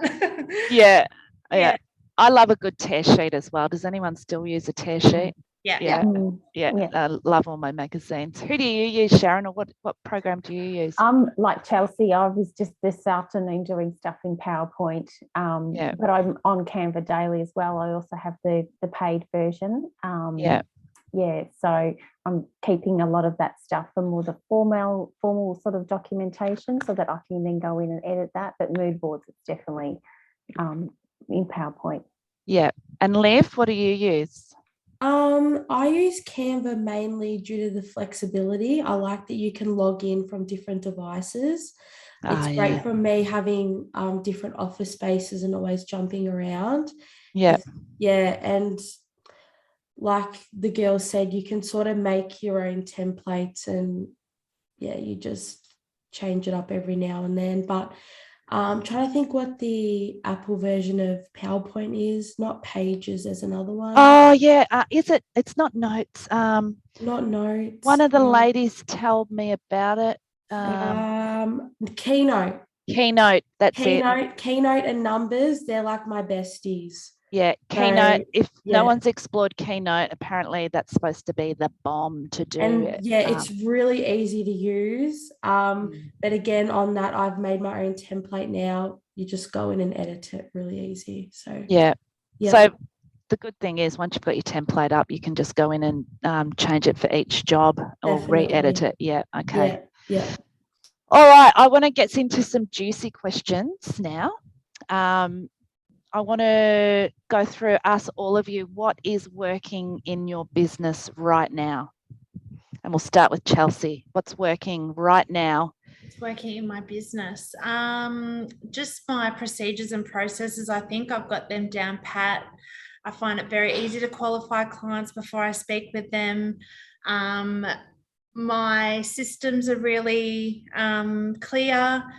And just the way I go about client consultations and also converting clients to design proposals and investing in my services long term. So I'm finding that just rolls off the tongue and that's working really well. So yeah. And what's your conversion rate? Like from someone that makes an inquiry and you're sending them off your services or guide, whatever, what are you convert? If you get to talk to them, do you convert most of them? I think I do. Yeah. I actually met with clients in my home studio the other day and I didn't think that they were going to go ahead. I surprised myself because they sent me an email the next day and said, yeah, we want to go ahead. And that's a massive new project. They're doing a brand new build in Botanic Ridge. Yeah. So I think when I get to see clients for their first initial consultation, 9 times out of 10, they're happy to proceed after me meeting with them. Yeah. Okay. Yeah. And where are you getting your leads from? I get my leads a lot from my website. Okay, so yes. Yeah, great. I think a lot of clients see my work on Instagram and then go to my website because I've got a full portfolio of works there. And also word of mouth too. So I've had really beautiful clients in the past that have recommended my services. So that's organically just come to me from there. Yeah. And can I ask, have you optimized your site like for keywords? Like, are you saying where you live is being optimized, like your suburb or so that when people are Googling, they're finding you, or are they just finding you through? Well, it's funny you say that, Kylie, because I just actually had someone email me the other day about that. So I'm probably a bit slow off the mark in that respect, but I was thinking once I get back home next week that I will be actioning that. Yeah. Okay. But essentially, because there aren't a lot of interior designers down my way, I'm pretty much the only one that pops up down there. So Yeah. that's been really good for me too. Yeah. And if you got Google My Business, if you were getting reviews in Google My Business or testimonials after each client worked with you, that would then go in and help you rank even higher. So you get onto page 1, which everyone wants to be number 1, page 1, when they Google you. But yeah, that helps as well with your SEO, your site optimization.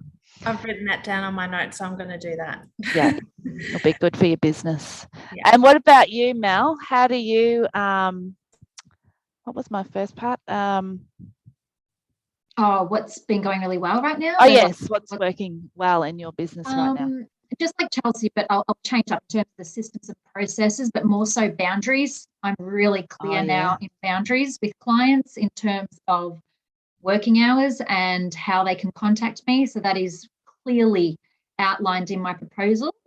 And that's because do you put that in your welcome guide, or once they start working with you, you tell them these are my hours that I am available? Yeah, so I've invested the past year in a new CRM system. So it's all, the proposal is sent out to them with like these friendly terms and conditions, as well as all the legality type of stuff.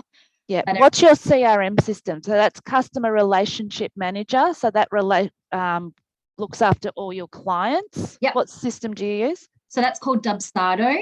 So I send out all my proposals are through. So it's actually everything. The form that you fill out on my website to book in a discovery call, it means that all the that information gets entered into the CRM system automatically. It automatically books someone in for a design call. We have the call, but then I just input some information about the design proposal, all the fees. It sends out an invoice. So yeah, it's fairly automated. So that's been a big win this year. Oh my God, that sounds amazing. Yeah, it's life-saving. Yeah. But I highly just recommend like getting back to basics and just doing a brain dump of your process on Google Doc. Just start really simple like that first. The client journey. So how you take the client through from the moment they make contact with you. Yeah. What's the process that you take them through, and what's the end process? Like, how are you going to finish with your client as well? So the way you start with them, the way you finish is just as important. Absolutely. And that way you can actually iron out any kinks, if things are taking too long. And that's where I started to get really good with the boundaries. Like I said, telling clients, these are my working hours, this is how you can contact me. And also the amount of revisions. Like that, I saw Chloe actually put that as a pain point in terms of how to actually get clients to make a decision. Yes. Is really important. So, because I charge a fixed fee up until construction, of course, or furniture installation, you get 2 rounds of revisions, up to 3 hours. Anything after that, it's fine for you to change your mind, but I charge hourly after that. And that's when clients, because it's clear, and I say it during that initial consultation when I'm with them, they're more than happy, to abide by, like follow the guidelines, some people just want to be told, don't they? Yeah. They just want to be told what they need to do, and they're happy to do it. Yeah, and some clients, say, okay, what's next? So I've made sure that every touch point, clients are knowing what's happening. Even if, this week you don't hear anything from me and nothing's due, it's just an email to say, hey, how you going? This is what we're up to. We don't need anything from you because we're waiting on XYZ to get back to us. But yeah, the processes and the boundaries are important because it's makes everything so much easier. And I'm not then getting frustrated, and I'm not resenting my clients, which is what was happening. Yes. Because then you get shitty with them, Yep. and then things start to go wrong. But that's my fault. Like I should have put that in place first. So now that that's happened, easy breezy. Yes. And can I ask with Dubsado, did you set that up yourself or did you hire someone to, because I'm thinking I need that, but I don't think that I would be able to do that. Yeah, when I first came across Dubsado, I thought it was amazing because it is so juicy and it has so many different features. I Yes. started playing around with it and realized, like, I know myself, I am not going to spend time like fiddling around in it. Yeah. So I did some research and found someone who specialized in Dubsado setting up, especially for interior designers. Yeah. I'll pop in her details in the chat. But yeah, that'd be great. Yeah, getting her to set up my workflows and everything. Yeah, amazing. Yeah. I've paid for it, tenfold. Yeah. With the amount of, because clients can pay easily. They're getting booked in quicker. I'm getting paid quicker because I'm telling clients when invoices are due. I'm sure like the other ladies would, have the same thing too. When you haven't chatted to a client for a while, but their invoice is due and you're like, do I send it? Do I not? I haven't spoken to them for a while. Like you're at that awkward stage. Yeah. So now it's automatic and it's fantastic. Yeah. Amy Hart, Via. Okay, yes. Specialized. Is that who you used, Amy? No, I have chatted to Amy before. It's Casey from Double Shot Studio. I'll pop it in. Yeah, okay. And just something on that, like I know that when I'm going through with the mentees, a lot of them are like, what processes are we going to use? How are we going to set this up? What do I need to implement? I think it's really important to note that you don't need that to start with, and you can scale your business and get it going and do really good numbers in your business, really good dollars without having those systems to start with. But you'll get to a stage where you get to a level and you'll need to do something to get through that ceiling. And that's when you need to bring in your systems, processes. I mean, you're very welcome to bring them in beforehand, but I just want to make clear that, to earn, 200K or 100K, you don't need to have all of those systems in place to start with. If you want to scale, to multiple six figures, you're going to need to get those systems in place. Okay, because what happens is, I don't care what anyone says, when you set up yourself to go, okay, I'm going into this business, I'm going to give it a red hot go, you will get busy. It takes time, but your business will build and you'll get to the stage where you're booked out. Okay, you cannot do any more time for money. Okay, you just get to where you'll be peaked. That might be because you work 4 days a week, whatever suits your needs in your environment. But in order to get to that next level without actually trading any more hours, that is when you're going to need to implement systems and processes. Okay, that's the way to scale your business. But in saying that, you might be happy to run a 100K business on 25 hours a week. It's achievable and it can be done without doing the other end. Or you might want to do multiple six figures, by yourself and with a small team, or with 4 people. So really you don't have to start out with that vision. You just need to start. Okay, so I know a lot of it, people get a little bit bamboozled and maybe even freeze and just go, oh my God, there's so much to do. But just keep taking small steps forward, and just start moving forward, and it will happen. Believe me, it will happen. I see it all the time. It happens when people go, I can't get any clients, I'm not getting any clients. Well, as soon as you get the processes and the basics in place, you will get the clients. It will happen. I think it's on that, Kylie, really important that you focus on your design skill set and your client relationships and what you're delivering to your customer first and foremost, and building on that and your confidence. And like Mal, when you start to get a team, potentially you do then need to have processes, because you can't be double backing, and there's got to be clarity for everyone to know what they're doing and what's coming up next. So maybe when you are that busy and you're ready to get someone to help, you look at the processes and streamlining something with a Dubsado or something like that, because I believe it's quite layered, the Dubsado, because you've got to go back and look at everything Yeah. and remap that journey, not Yeah. from how you used to do it on your own, but how is everyone going to do it and follow the bouncing ball properly. And I think before even saying to you all, go and check out Mel's website, I think the thing that I noticed with your website, Mel, is that it's very professional. You can go on, you can book, I don't need to even talk to you to book a call in with you. And as you said, it's all automated. And sometimes when you're at that level, it's also a level of professionalism that comes in at that level too. So yeah, I think it's amazing that you're at that level. And it makes you look very professional. Thank you. Not saying that you're not, but it does make you look very professional. Yeah. What's working in your business right now, Sharon?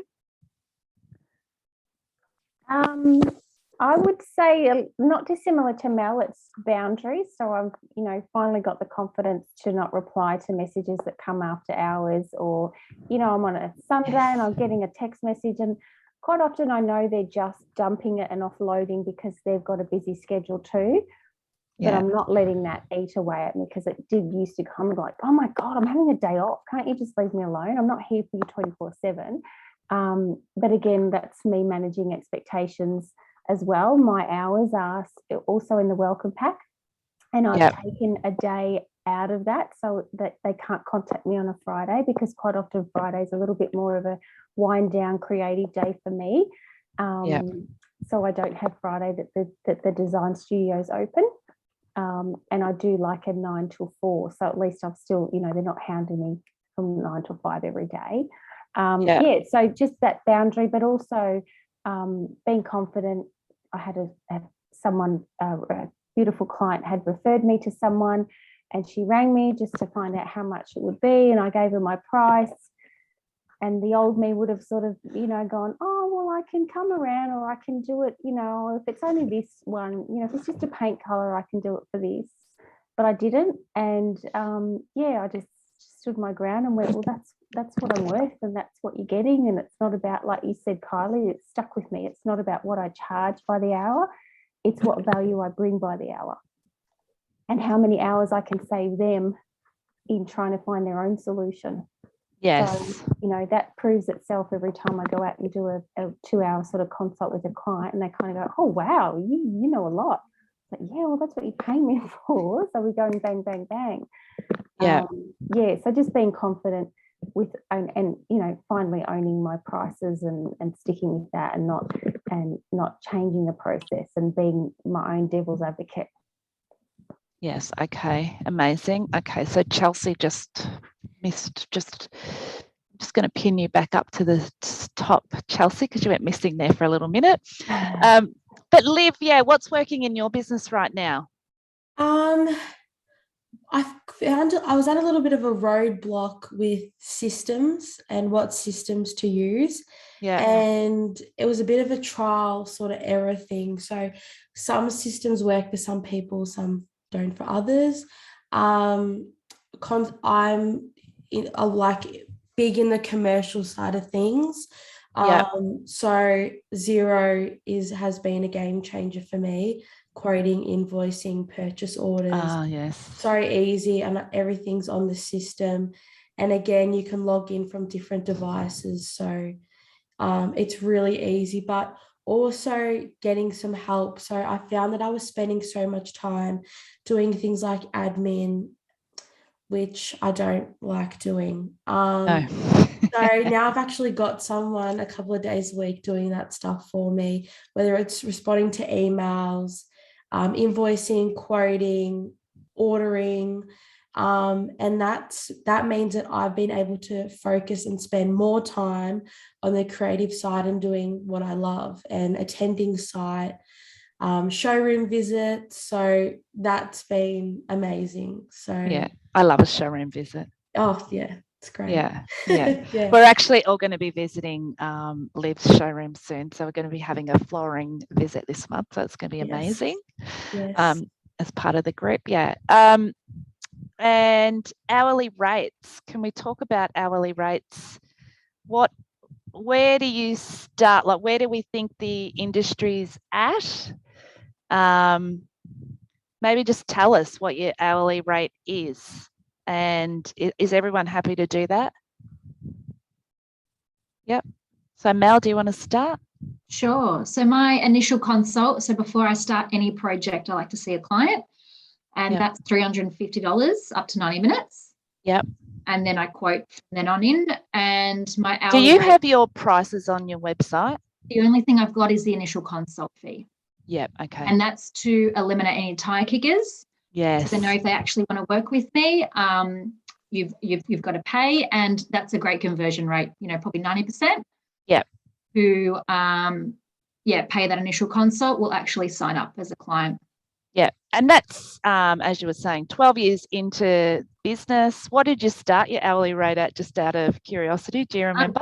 I think when I was like freelancing, it was like $50, $60 an hour, like something embarrassing. Yeah. Yeah. Okay. And do you charge for travel? Well, no, because my design fees in the scope, it stipulates how many visits. Yeah. And that's what Yes. initial consults for. So even if that client doesn't go ahead, I've been paid for my time in travel. Yeah. alone. Okay. So, Yep. yeah. Great. Yeah. So yeah, my design fees, if it was client, I'm in Altona, if a client was in Geelong or something, and included in my scope of works is, you know, probably 2 visits, whether it's at a showroom and maybe to finalize everything. Those visits are included in my fixed design fee. Yeah. And then what if they step outside of that? What do you do? Yep. You So charge an hourly rate. Yeah. So my set sort of hourly rate is $200 an hour. And then if they go out of that, it's about $150 Yeah. Okay. on top. Yeah. Yeah. I'm about the same. Yeah. Sharon, what are you happy to? Yeah, of course. Yeah. I way back when I started, I think I was about $75 an hour. And then I bumped it up to 125, and then it went to 150, and now it's at 200. So that I took the opportunity at the start of the year to kind of reassess, and it Yeah. just seems that was the direction of the industry and my skill set, but also the demand. So that's where I'm comfortable with that at the minute.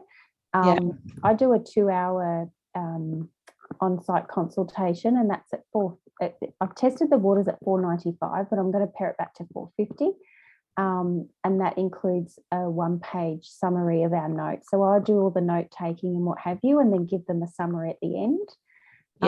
That can just be a pick my brain session, and quite often I get a lot of people that are thinking of renovating and they just want to get in at the very beginning. That's what we do. Or they're wanting to project manage their own design updates at home. Someone's just wanting a little bit of validation and a fresh pair of eyes. So I only offer 3 services, that being one of them. And then I have the 10-hour design pack. So that is if someone more so wants to manage their own ongoing renovation, but we just want to check in every now and then. Or they would like to meet me at a supplier showroom, or they're needing some help with some mood boarding, or just want to sort of check in ongoing, and that's valid for a 6-month period. So they pay that up front, and because they've just increased it, so that's at $2,000 for the 10 hours. How I say that to them is that then they manage their own budget with an interior designer, so they feel like they're in control, and it's not going to get out from under them. So they can use me as much as they want or as little as they want. And outside of that, it's an extra $150 per hour if they want to continue some extras. Okay. I have a 25-kilometre radius from the Melbourne CBD. Okay. So anything outside of that, it's $50 for travel on top of that, just to cover any kilometres in car and what have you. We probably need to double that now with the cost of petrol being at $2 a litre or something. Ridiculous.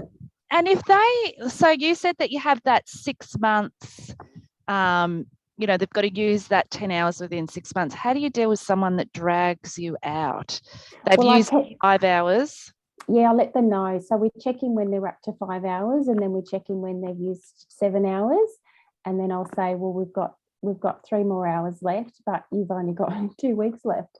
So let's just do a big powwow and catch up and get this stuff nutted out. So do you have many dragging you out past the time? Not really, Not because really, you're no. managing it. Yeah. Okay. Well, most of them are wanting, and once they find they get momentum themselves, they just keep going, and just depends on what their project is. Yeah. Okay. Yeah.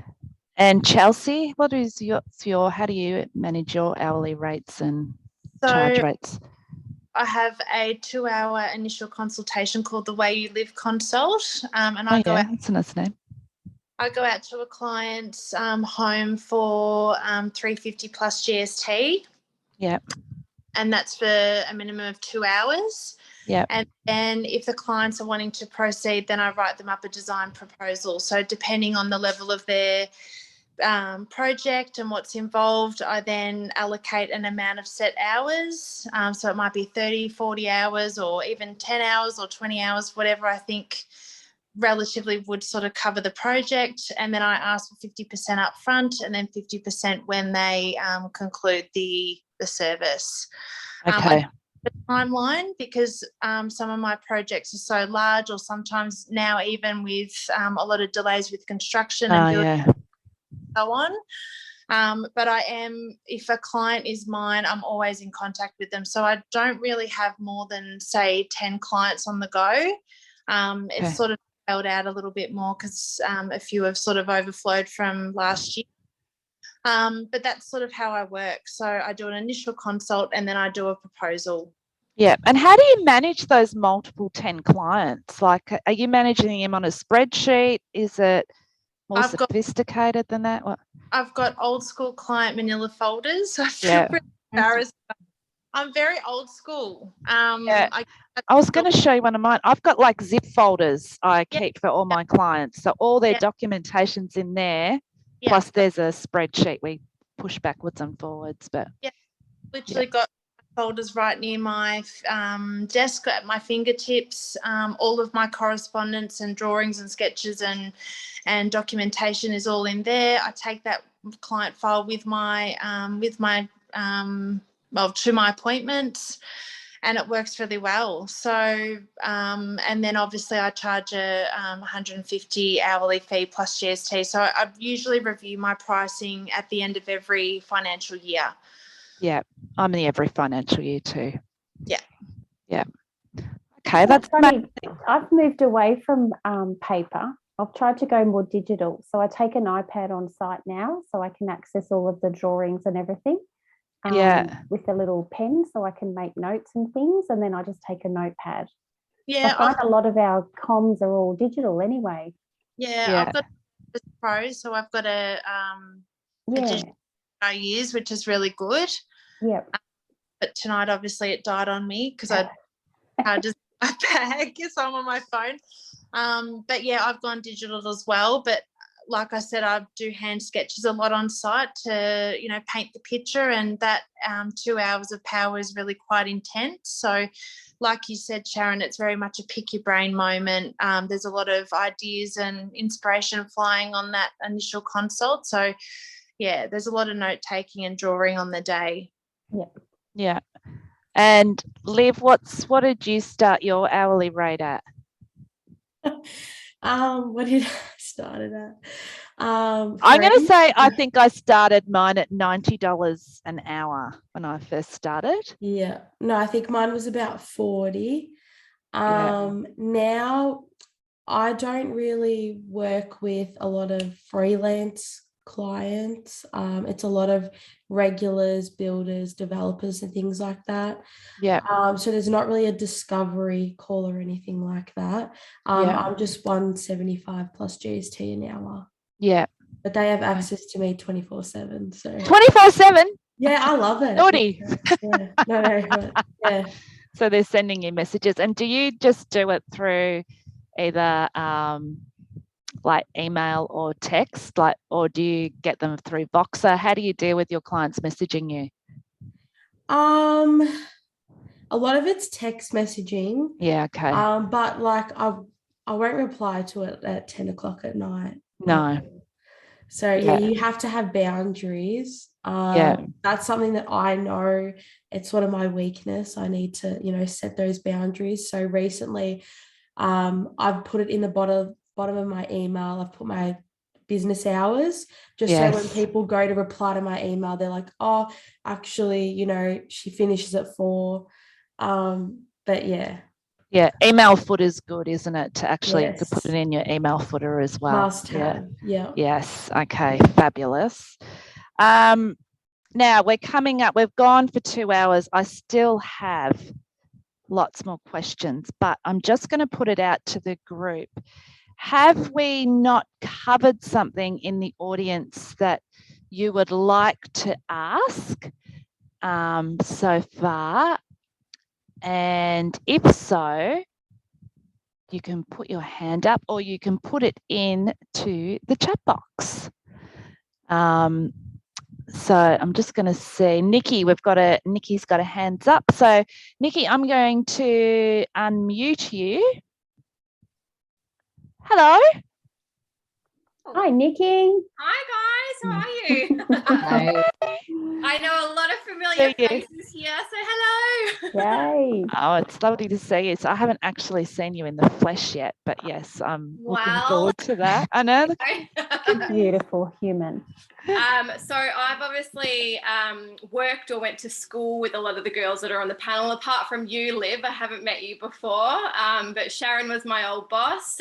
Mel and I went to school together, and Chelsea was one of my interior design besties. So very isn't that excited beautiful? to support you guys. So yeah, it's really cool to see you guys up there and listening to all your experiences.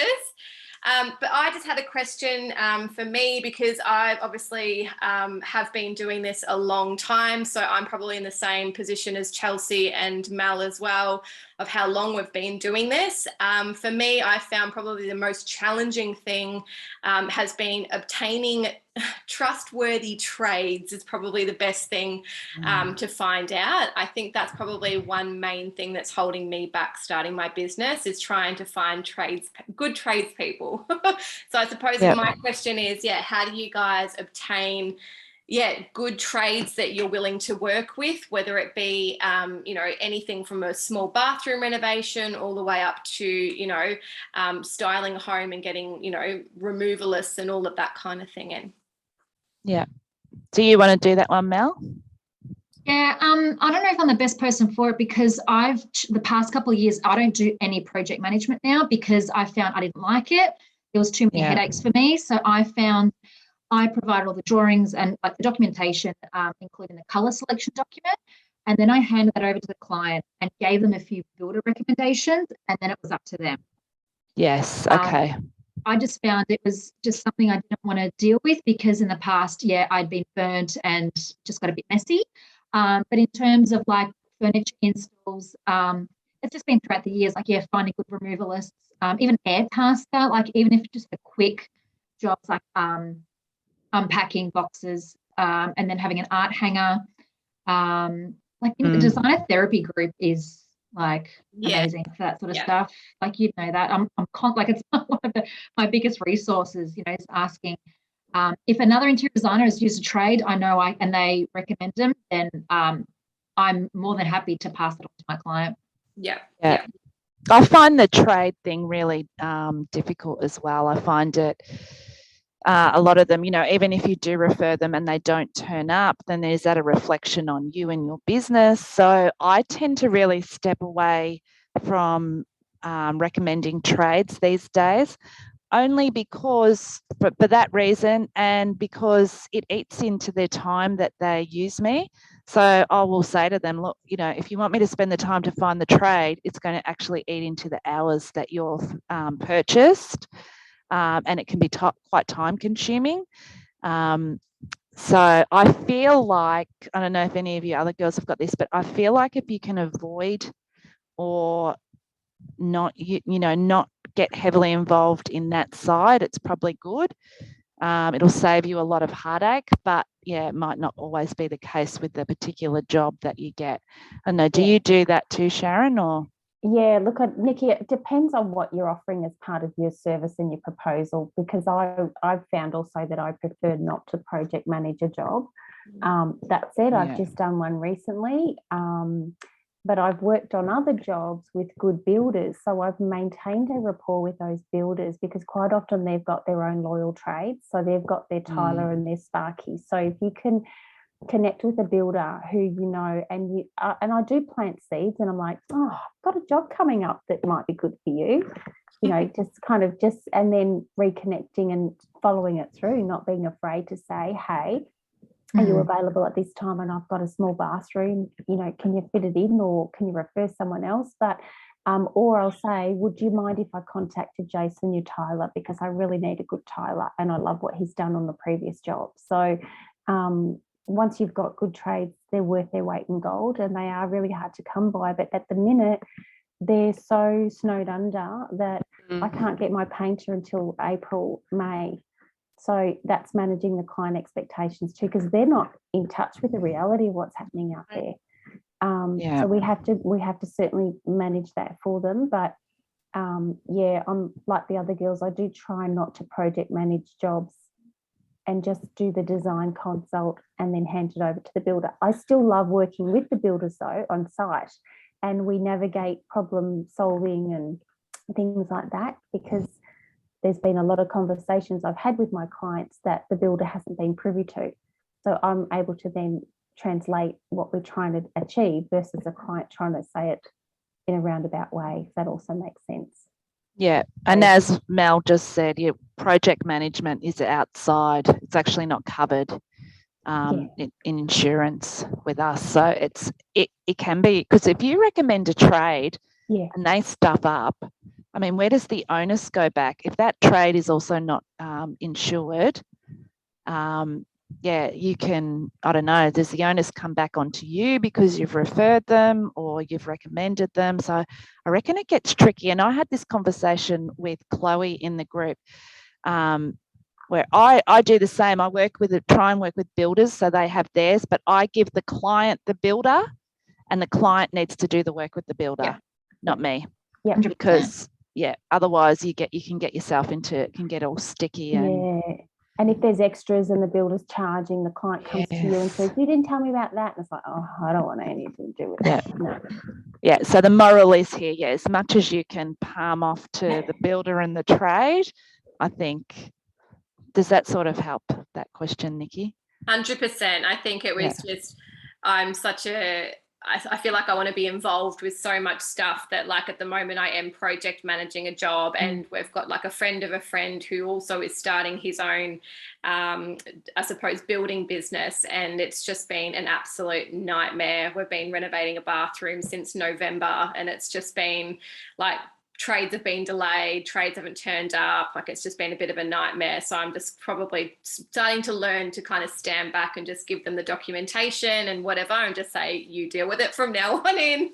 Yeah, I think it sort of makes sense. And I think as you move through the jobs, you get more and more confident too. Like I was saying that to one of the other girls in the program, like you'll learn all of this as you move through the job, and you've obviously, you've been in the industry a long time. So but sometimes you're working in doing furniture and you're not actually doing the hard surface selections, and then you move into hard surface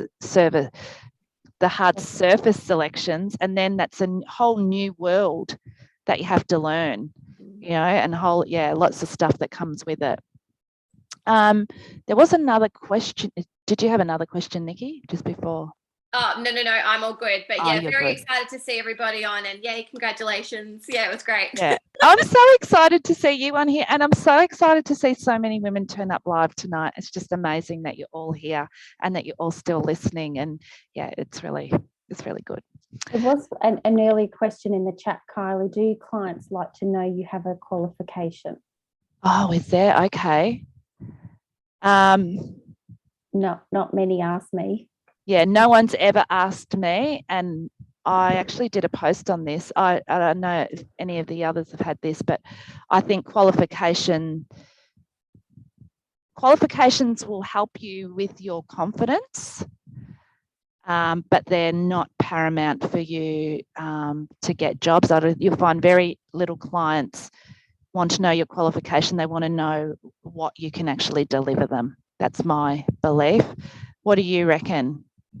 I've never been asked No. No. I think your portfolio speaks Yeah. louder. Like, I think Yeah. if you can deliver them what you need and you can actually communicate that you can do that, Yep. I find that is far more important. Have you had anyone ask you, Chelsea, for your qualifications? Oh, you've got to unmute yourself.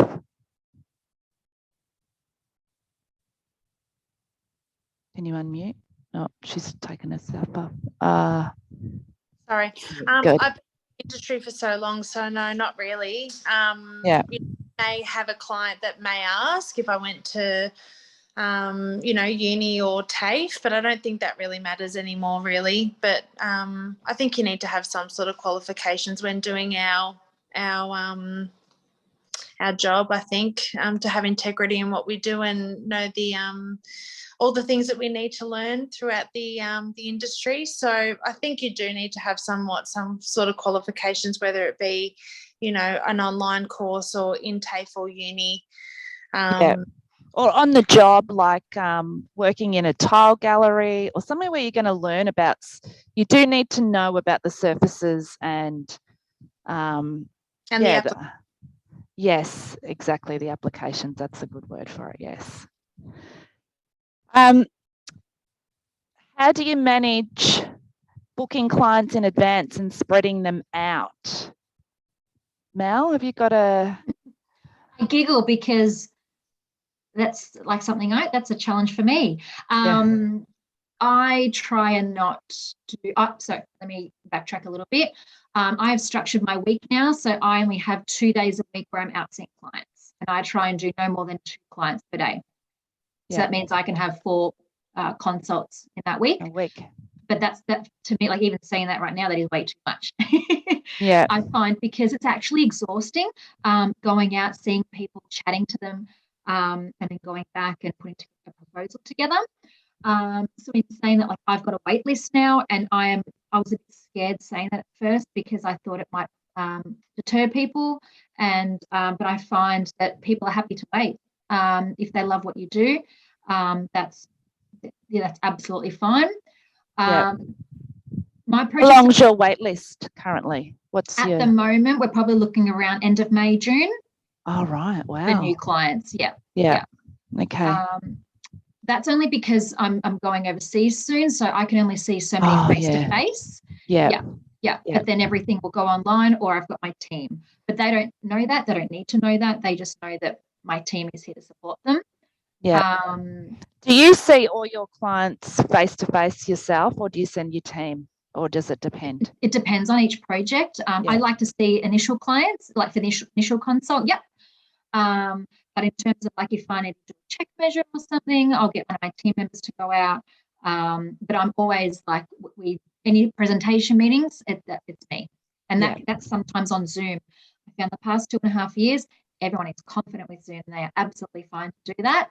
And it saves so much time traveling, and that's a lot of hours. So any drawing presentations, like I find that doesn't really need a face-to-face. If it's just going over revisions and things like that, the Zoom quick meeting is fantastic. But I love to see clients face-to-face to do like a colour workshop where we go through and actually present all the materials and finishes together. Yeah. Okay. Wonderful. So I know that didn't really answer your question in terms of how many on the go. But maybe someone else can try and handle multiple. Yeah. I find I can only manage so many at once because I get bamboozled. So for me it's about 4 or 5 builds at once. Anything over that, I'm just a bit frazzled. So I tend to limit it to that and then add them to the wait list. How do you do it, Sharon? I was winging it for a long time. One thing that I did at the very beginning was I noted every hour or every minute that I spent on a project just on a spreadsheet. It was really tedious, but I wanted to see how long it took me to see a project through from the very beginning to the very end. And I still do it because it's a routine for me now. But then at the end of the project, I'll go back and go, well, this was 60 hours in total. And then this one was 45. Well, this one was 20. But that's how I then created my pricing because, and then I could say to my clients, well, this is how long a project of this nature will take me out of my diary, out of my schedule, away from other projects, and therefore it's at this price point. So that was something that I really valued, and like I said, I still do it to this day. But I just now know what I can handle on my own. I don't really have a team, so it's just me, warts and all, doing everything. And I just then go, you know what, I'm feeling a little bit overwhelmed, and there's some projects that I'm lacking, falling a little bit behind. So then I just go, well, I'm not taking another client now until May, because I really need to see these ones through. And like Melissa says, if they really want to work with you, they're happy to wait. But it is the education process, because a lot of people say, well, we're renovating, we're starting next month, can you help me do my colours? I'm like, oh, that takes a while. It's not something that we can turn around really quickly, because we've got a process to follow. And most builders at the moment are delayed anyway, so everything's being delayed. Pushed out. And do you, when they're wanting to work with you, do you get them to pay a deposit on the wait list, or you just put them on the wait list? No, I would still in that sales aspect, I would still try and capture them as a client. Keep in contact with them. I get stuff ready, so I'll send them out the client design brief, send them out their welcome pack, take their deposit, get them to fill out the brief, so that it's all ready to go. And when sometimes it's a bonus that I'm feeling that I can bring them in a little bit earlier, and they're like, oh my God, that's great, I've skipped the queue. Amazing. A little bit of a VIP service, but it's just more about me being able to manage and deliver, because I don't want to overpromise and underdeliver. That's my biggest fear. Oh, that's so good. I'm going to ask, Alicia has a question. I'm going to ask you to unmute, Alicia. Tell us what it is. Hello. How are you all? This is wonderful, Kylie, by the way, learning so much here tonight. It's so good. So thank you for having this. Oh, thank you for coming. You're so welcome. My question to the panel is, who do you look up to for inspiration or mentorship? In the industry? Probably, either way. Chelsea, we'll start with you. To be honest, my peers. So really everyone that I know in the industry who's a designer and who's doing what I'm doing. I take a lot of inspiration from other designers. And I mean, I absolutely love Kate Walker. I think her design aesthetic is absolutely beautiful. But essentially peers, I think that's a big one, because seeing what other designers are doing, not necessarily comparing myself to what they're doing and what I'm doing, but just taking little snippets of what they're doing and, you know, keeping it in the back of my mind, and being able to pat someone on the back and tell them that they're doing an amazing job really gives me that satisfaction within the industry and what I'm doing too. So, oh, you're such a beautiful person in actually giving people beautiful feedback, Chelsea. So, yeah, I'll vouch you for that one. You always provide such beautiful feedback to others. So, thank you. Yeah. And what about you, Liv? Who's your who do you look up to? Who's your inspiration? I actually look up to you. So yeah, you're my. I didn't pay her for this, I promise. But yeah, no. Oh, thank you so much. Thank you. That's beautiful. I won't be go all shy. Sharon, who's I thought actually, sorry, Liv, I thought you were going to say, and this is one of my inspiring women is pardon? Shay, Shay. Yeah, no, her too, but because I feel like everyone that comes through the mentor program, I actually put them, I visualize them to a current designer, and when I had Liv, I'm like, you are Shay McGee now. I want you. This is what you need to do. You need to be doing what she's doing, you know. And I felt like, that's what I thought you were going to say. Anyway, Sharon, who's your inspiration? I would say I get more inspired by architects. So I love to look at a lot of architecture and see where that's heading. not so much. I'm happy to stay in my lane with design. And I admire everyone that's in the industry. A bit like Chelsea, I do look at what other peers are doing, and I really do admire everyone doing their own thing. So I haven't got anyone in particular in the design industry per se, but it's more, I'm led a lot by New Zealand design and architecture. I love where that's heading. I think they're a little bit more progressive than what we are with sustainability and colours and tones and textures and everything. But yeah, more so, I love lots of architectural blogs and getting on their websites and having, and it is like I get the design files or established living or something like that, and then I'll just go down that rabbit hole and look at what they've got, and then I'll go to their website and then I'll look at their portfolio, and that's where some things might spark ideas for me. That's what I love that. I love that you're inspired by the New Zealand. I see that in your colours, and your feel too. Well, I guess that's where you just find what you represent, your design style, and that's what draws your clients to you because they feel the same. Yes, they resonate with you. Yes, and really be one to everyone. Yeah, that's why it is okay to niche, and it is okay to stick with something that you know and that you're good at. Yes, that's what I would certainly say. Yeah, and you find what you're good at just through experiencing it, don't you? You find what you don't like sometimes as much as what you do like. We said this before, I admire your love of color. I'm not a color person. I'm as boring and green as they come. But I admire, and I say that to my clients, it's okay to admire something, but it doesn't mean you have to have it. Yes, doesn't mean it's for you. Things. You just don't have to have one of everything in your home because you like it. Yeah. And Mel, who inspires you in the industry? In the industry, the likes of like Mim Design, Flack Studio. Yes, he's amazing. Yeah, just very edgy and tries to push the boundaries a bit. But I don't really have too many like interiors sort of mentors or anything like that to look up to. It's more so like other business owners. I love to sort of see what they're doing. Like even someone like Andrew Mitchell, like I've known him when I first started out, and very similar thing to Chelsea when the GFC hit. I couldn't get any work, so I just worked my butt off for him for free to try and get some experience, and he's doing great things for our industry, just like you. Check him out a bit more. Awesome, and people like Lorraine Murphy, like she's an awesome Aussie business mentee, like just podcasts. Like I soak all that up. I love hearing from other business owners how they operate, because what we do and how our industries run, it's sort of like in the old school way, but there are different ways to do it these days. It can be so much easier. So I love to hear how other people are doing it and see if we can adapt. Yeah. And Alicia, who inspires you?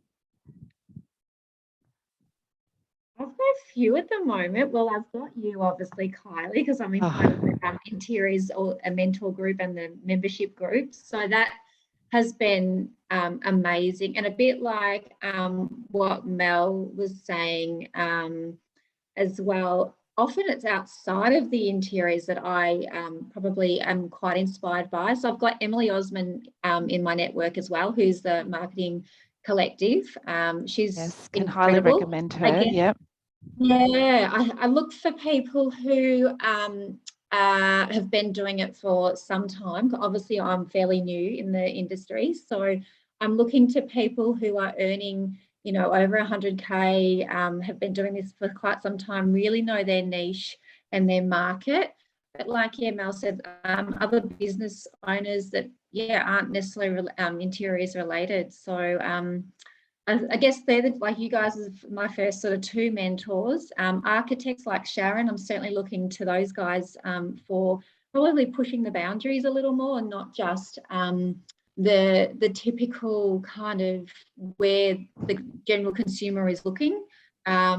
So it's still staying relevant, but I do absolutely love anything that really pushes those design elements and are looking for new products and specifications. So I loved early when you talked about touching base with the reps. They're an absolute bucket of gold to deal with. So I think they're brilliant.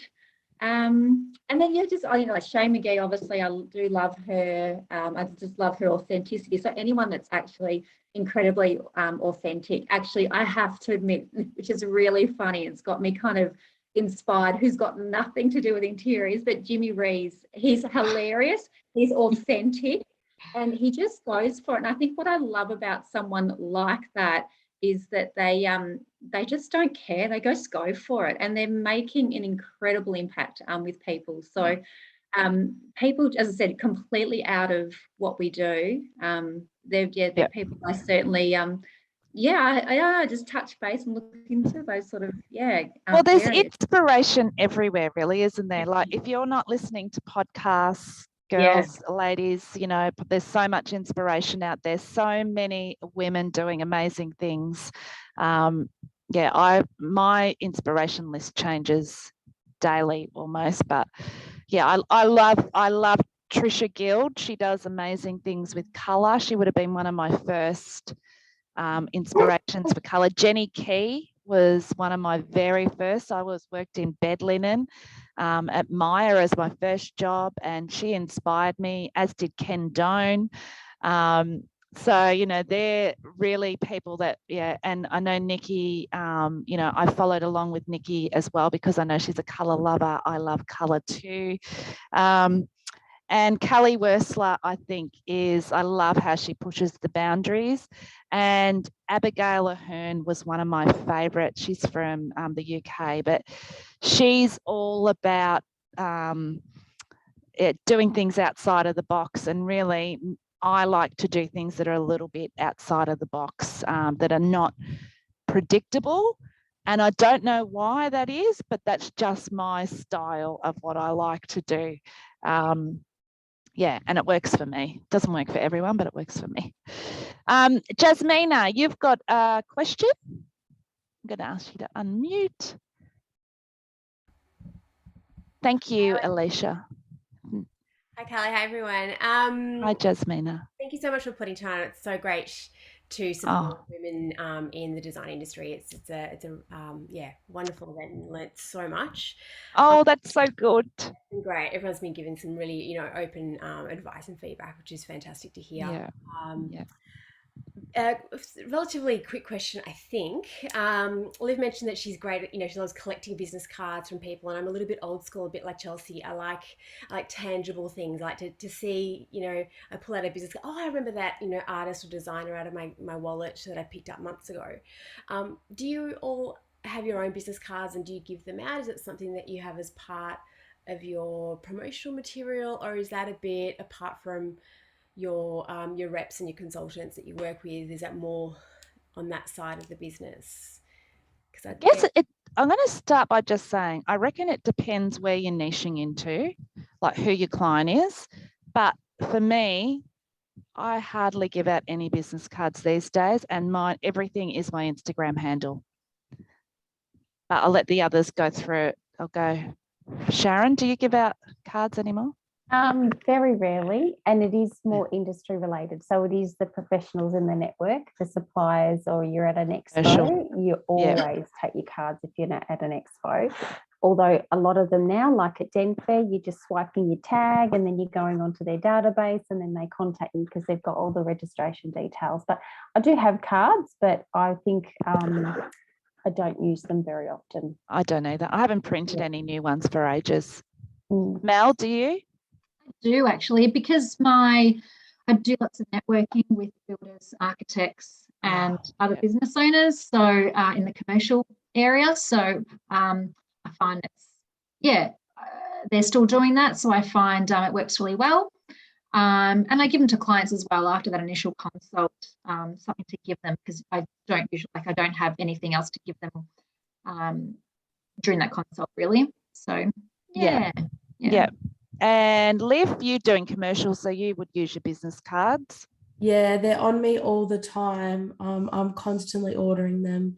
But even now, I wish I had one to show. But when I'm seeing clients, I put everything together in a beautiful folder. It's got my logo and everything on it. And I slip my card in there. It's got a beautiful spot for that. And it just feels like they've got a bit of me with them. Yes. I'm all about sort of, the hard copy.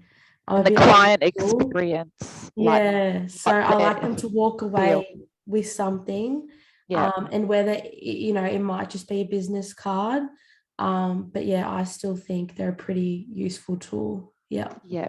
And Chelsea, do you use it? Yeah, I've got business cards, I've got compliment slips. When I send samples to clients, I like to do handwritten notes to clients with samples in the post. I've also got a 4-page brochure that my graphic designer put together, just of some really beautiful imagery, and just a bit of a services list and a little bit about me. So I actually take that brochure with me to my client consultation meetings, and like Liv, I actually think it's important for clients to actually have something physical that they can have, which is reflecting my business and a little bit about me. So again, Something to remember you. I like that. Yeah, yeah. Oh, thank you. Look, girls, I think, ladies and girls, sorry. I just want to try and probably wrap up tonight, because I know it's 10 o'clock and we said we'd go for 2 hours, and I know we could actually go on and talk all night. I want to thank you all so much for spending the time tonight to turn up, to purchase your ticket, and to invest in yourself to learn more about this amazing industry.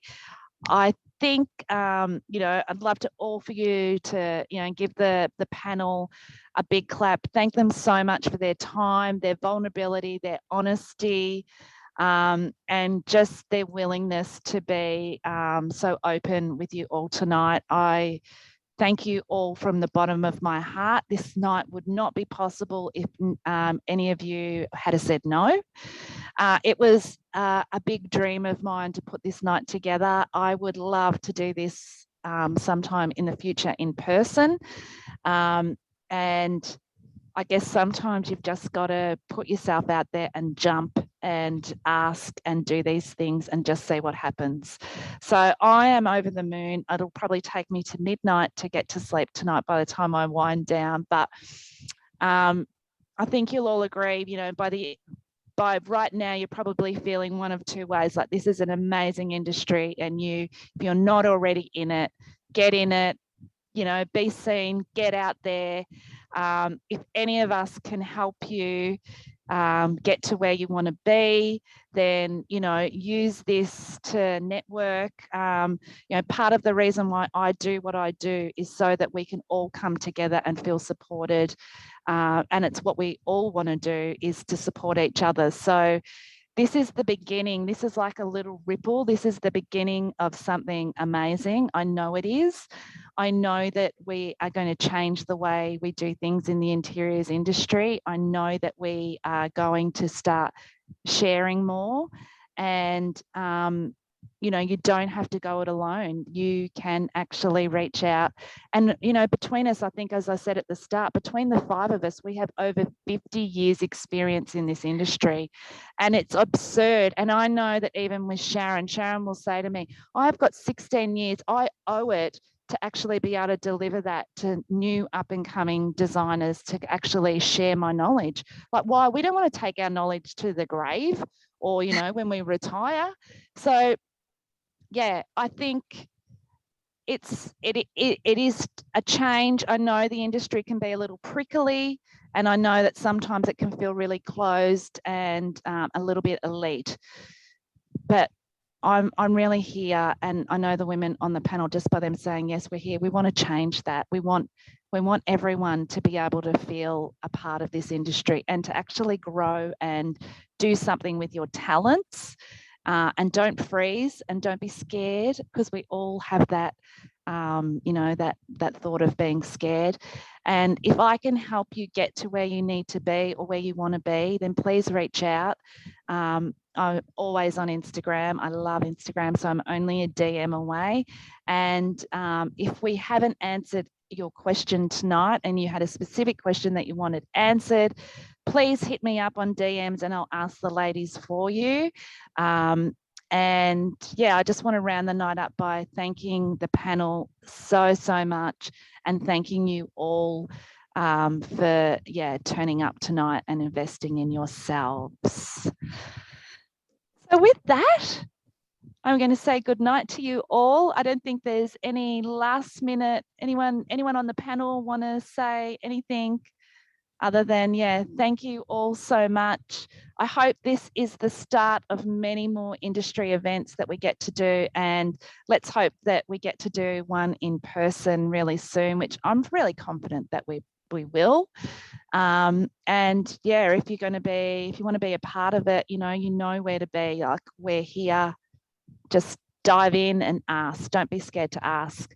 Yeah, and if you can put into, we probably haven't shared everyone's Instagram handles, but yeah, if you've seen people on here tonight, give your fellow colleague a follow and support them in their journey, and tell the designer next door to you that they're doing an amazing job, and just be their biggest support. So yeah, thank you everyone so much. Hope we haven't rambled on too much for you all, and I'm so grateful that happened. Thank you. Thank you, Kylie. Thank you everyone for the wonderful questions as well. So yeah, they were amazing questions. I love them all. See your faces. Yeah. Okay, everyone. See you. So Bye. amazing. Good night. Bye. Good night. Bye.